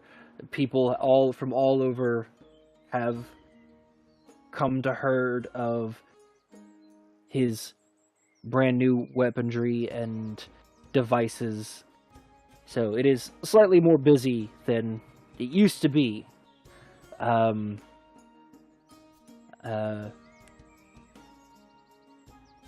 While you are tending to your guests, your tinker friend is also there, as you're sharing information and trading blueprints here and there.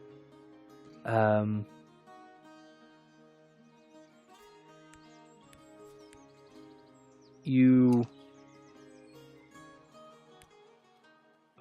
find yourself in not necessarily a debate, but an idea that's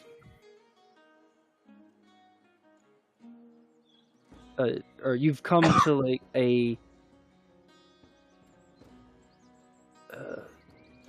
realization that you can technically start your own business now that you've gotten popularity, so to speak. How does Bear Demore feel? I'm sort of quite pleased with how things turned out. We you know, I got to discover new things. I got to build things. Now people are interested in these contraptions. They still seem to be calling me Bear of Death, but I guess maybe that nickname won't go for a little while. You know, you blow up a lab, injure your sister once, and then people call you Bear of Death for the rest of time. But yes, I'm very pleased. People are taking my contraption seriously, and yeah, it's nice. With that, though, you mention your nickname, though it seems to like you keep hearing ever so often a new nickname come out of people's mouths, and it is a grand inventor. I look pleased with myself. And with that, there is as you kind of like hear these things, stuff like that, you get a letter asking you to come to the palace. Likewise for you, Hazel. A courier comes, finds you, and asks you to come visit the palace at your earliest convenience. But yes, you get a letter telling you to come to the palace, Bread. I go forthwith. We'll kick out, stuff like that. We'll go to Barris real quick. Barris, what exactly are you experimenting on right now? I mean, I'm trying to get some power out of the ashes of the demon, and I'm trying to remember some spells from my past life.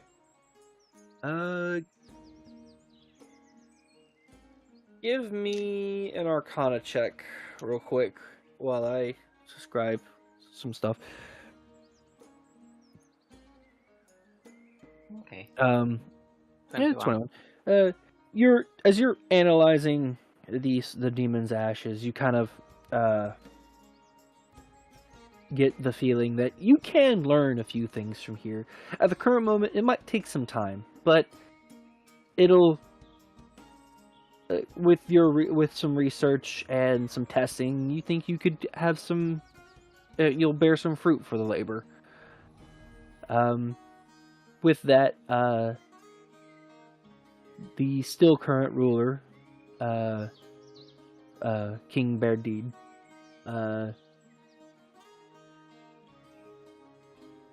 comes find you and asks you to meet him in the main hall here in a bit. Well, when you have a moment.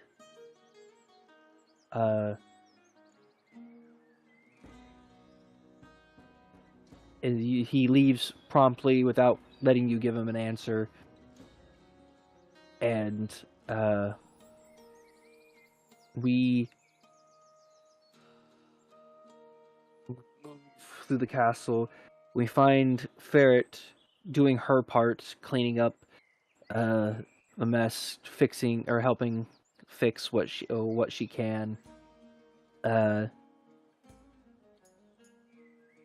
With Ruby in tow. Ruby is using her magic to her extent to help repair and fix things.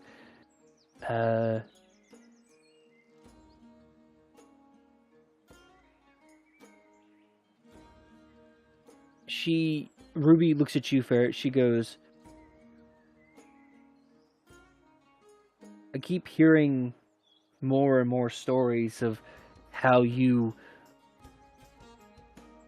felled a great demon in the main hall here.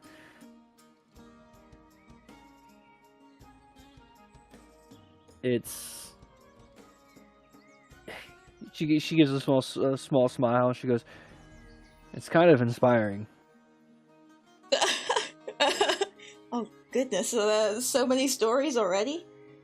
I mean, not tempted to go out finding your own demons, right? Of course not.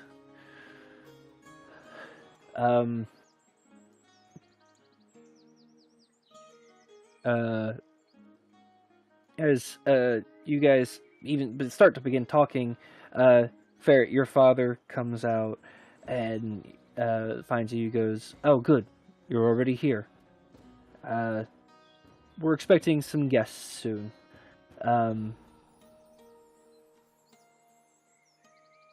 With that, I'm assuming everyone responds to the summons. Yep. Okay. You guys all gather into the main hall, and the king looks at all of you. Tia's there, and Ruby is also there. They kind of just followed and came in tow.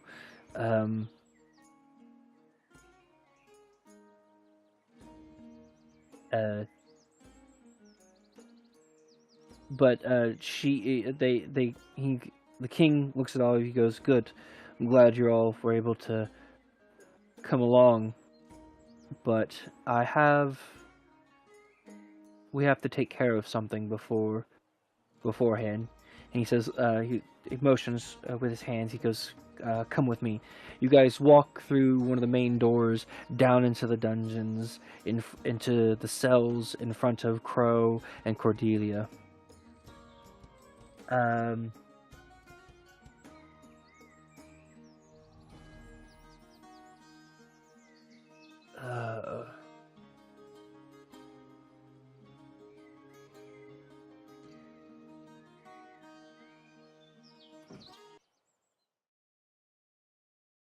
King looks at Crow, and he looks over at Cordelia. He goes, normally, traitors of the kingdom would be put to death. But I have been advised by the Queen of Grettenborough that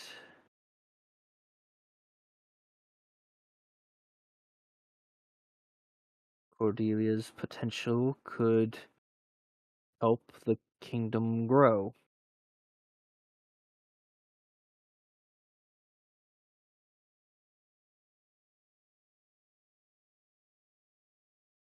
And you see his face kind of just grow with sourness, because he doesn't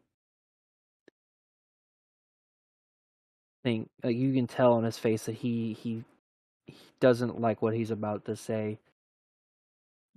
He goes, Cordelia, you're, through careful advisement, you shall help and take part in a project to help maintain magical control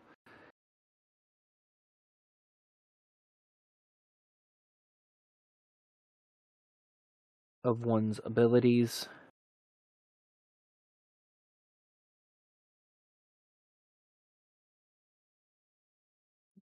through the advisement of the Queen of Grettenborough.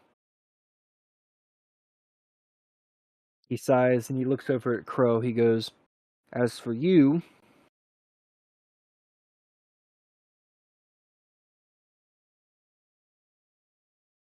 I would have sentenced you to death on day one, as soon as I had gotten back. But Owl really insisted on him taking you in and dealing with you personally.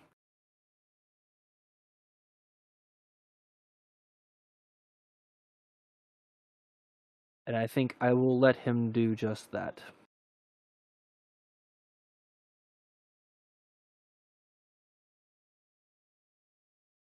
I just keep sitting in silence. Hmm. He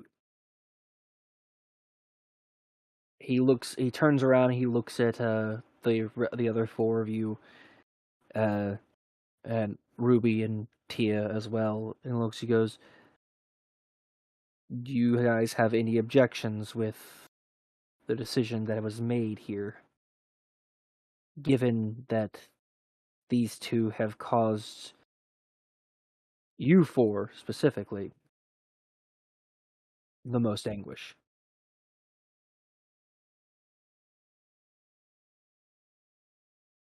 Does this include me? Yes. This includes, so he looks at to be specific, he looks at Ferris, Bread, and um Numpty. Hazel, sorry. I trying to swap your name around is really kind of like That's the fun part for me. yes. Well, one of the many fun parts. Yes. So he looks at you four and goes, "Is there anything you'd like to say? Or do you agree with this decision?"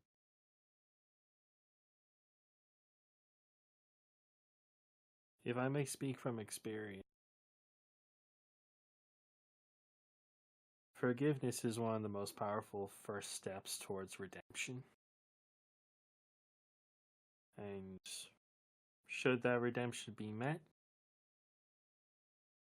often it leads to greatness beyond what's imagined.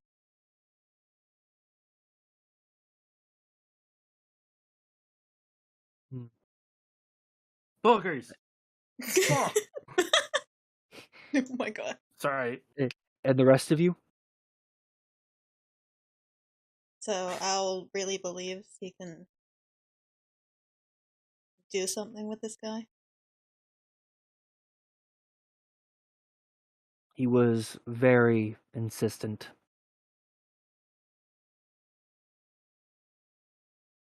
Fair enough. You hear footsteps come down the hallway and stuff like that, and around the corner. And it was Gosha, and Gosha looks over and goes, "And if he does anything, if Owl won't do something, I sure as hell will."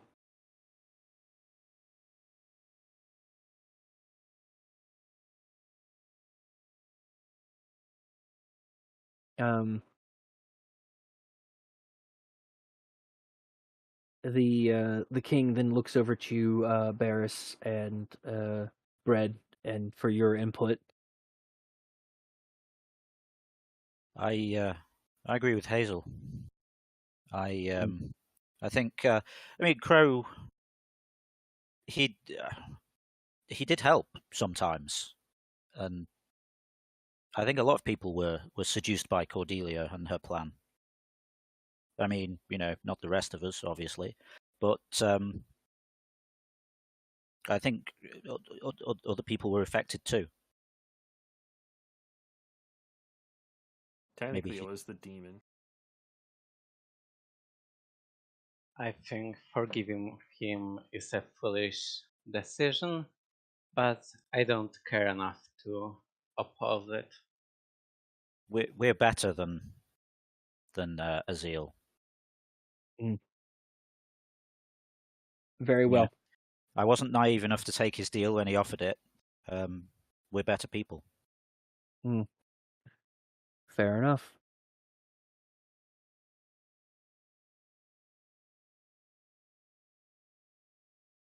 He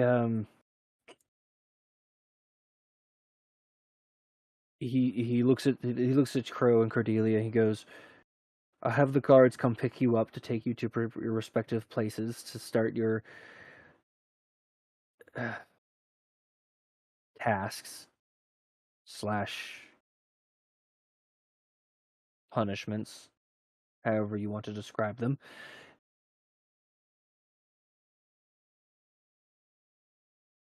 I hope I don't regret this decision.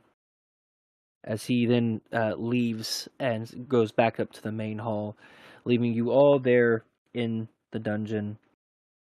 And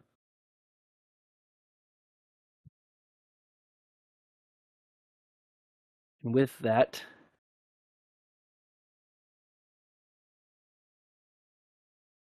our finale is concluded. Nice. Whoop whoop. We made it. Indeed. We all made it. We did die. It might not have gone entirely to plan, but, no one died, or at least one no one died. stayed dead. Gosha's alive. And that was probably my best monk round in my Ever. entire life. Yeah. I never felt so competent.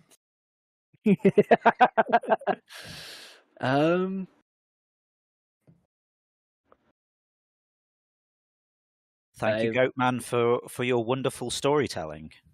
Yes, thank you Yeah. for Yeah, it's amazing. that wonderful finale. I'm very pleased with it myself. And for all of the effort that you put in with these surprises tonight as well. Yeah. So, of course, you as well, Ferret. That was, that was amazing. I hope you all enjoyed. Yes, we did. It was really great.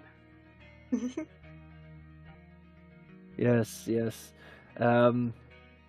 I will say this. I will give one last little scene here before we fully wrap things up. After everyone is gone and Cordelia has been escorted to her lovely task, just so you know, she has to deal with plenty of children who have plenty of magical abilities, so she's having a miserable time. Serves her right. Which leaves Crow alone in the cell. Crow, you are there speaking words with a very friendly raccoon girl who is very upset at you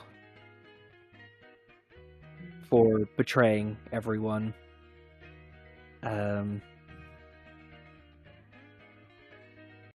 But she has hopes through words that were exchanged. She has hope that you don't remain this stupid, and you hopes that you'll do better. As she leaves, a familiar voice speaks out from the shadows.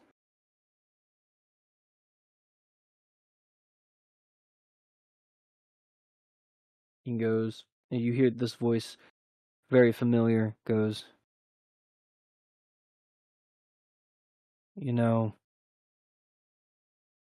as a member of the nest, you really, really pissed me off.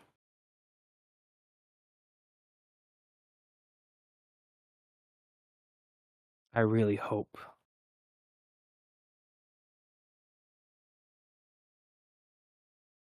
that you're ready for this hell to come.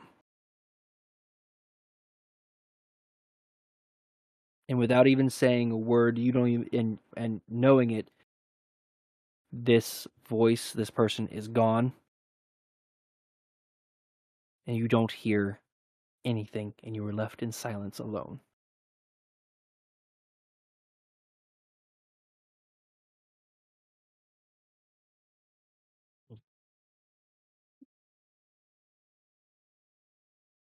Well, I really hope you guys enjoyed all of this. Wait, can I add something? Yes, absolutely. Like wherever Barrett and Ruby have gone, Barrett gives Ruby a little kiss on the cheek.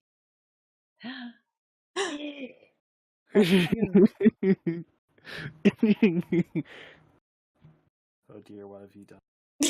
Oh dear, what have you done? It had to be done. Across the internet, the fanfic writers pick up their pens.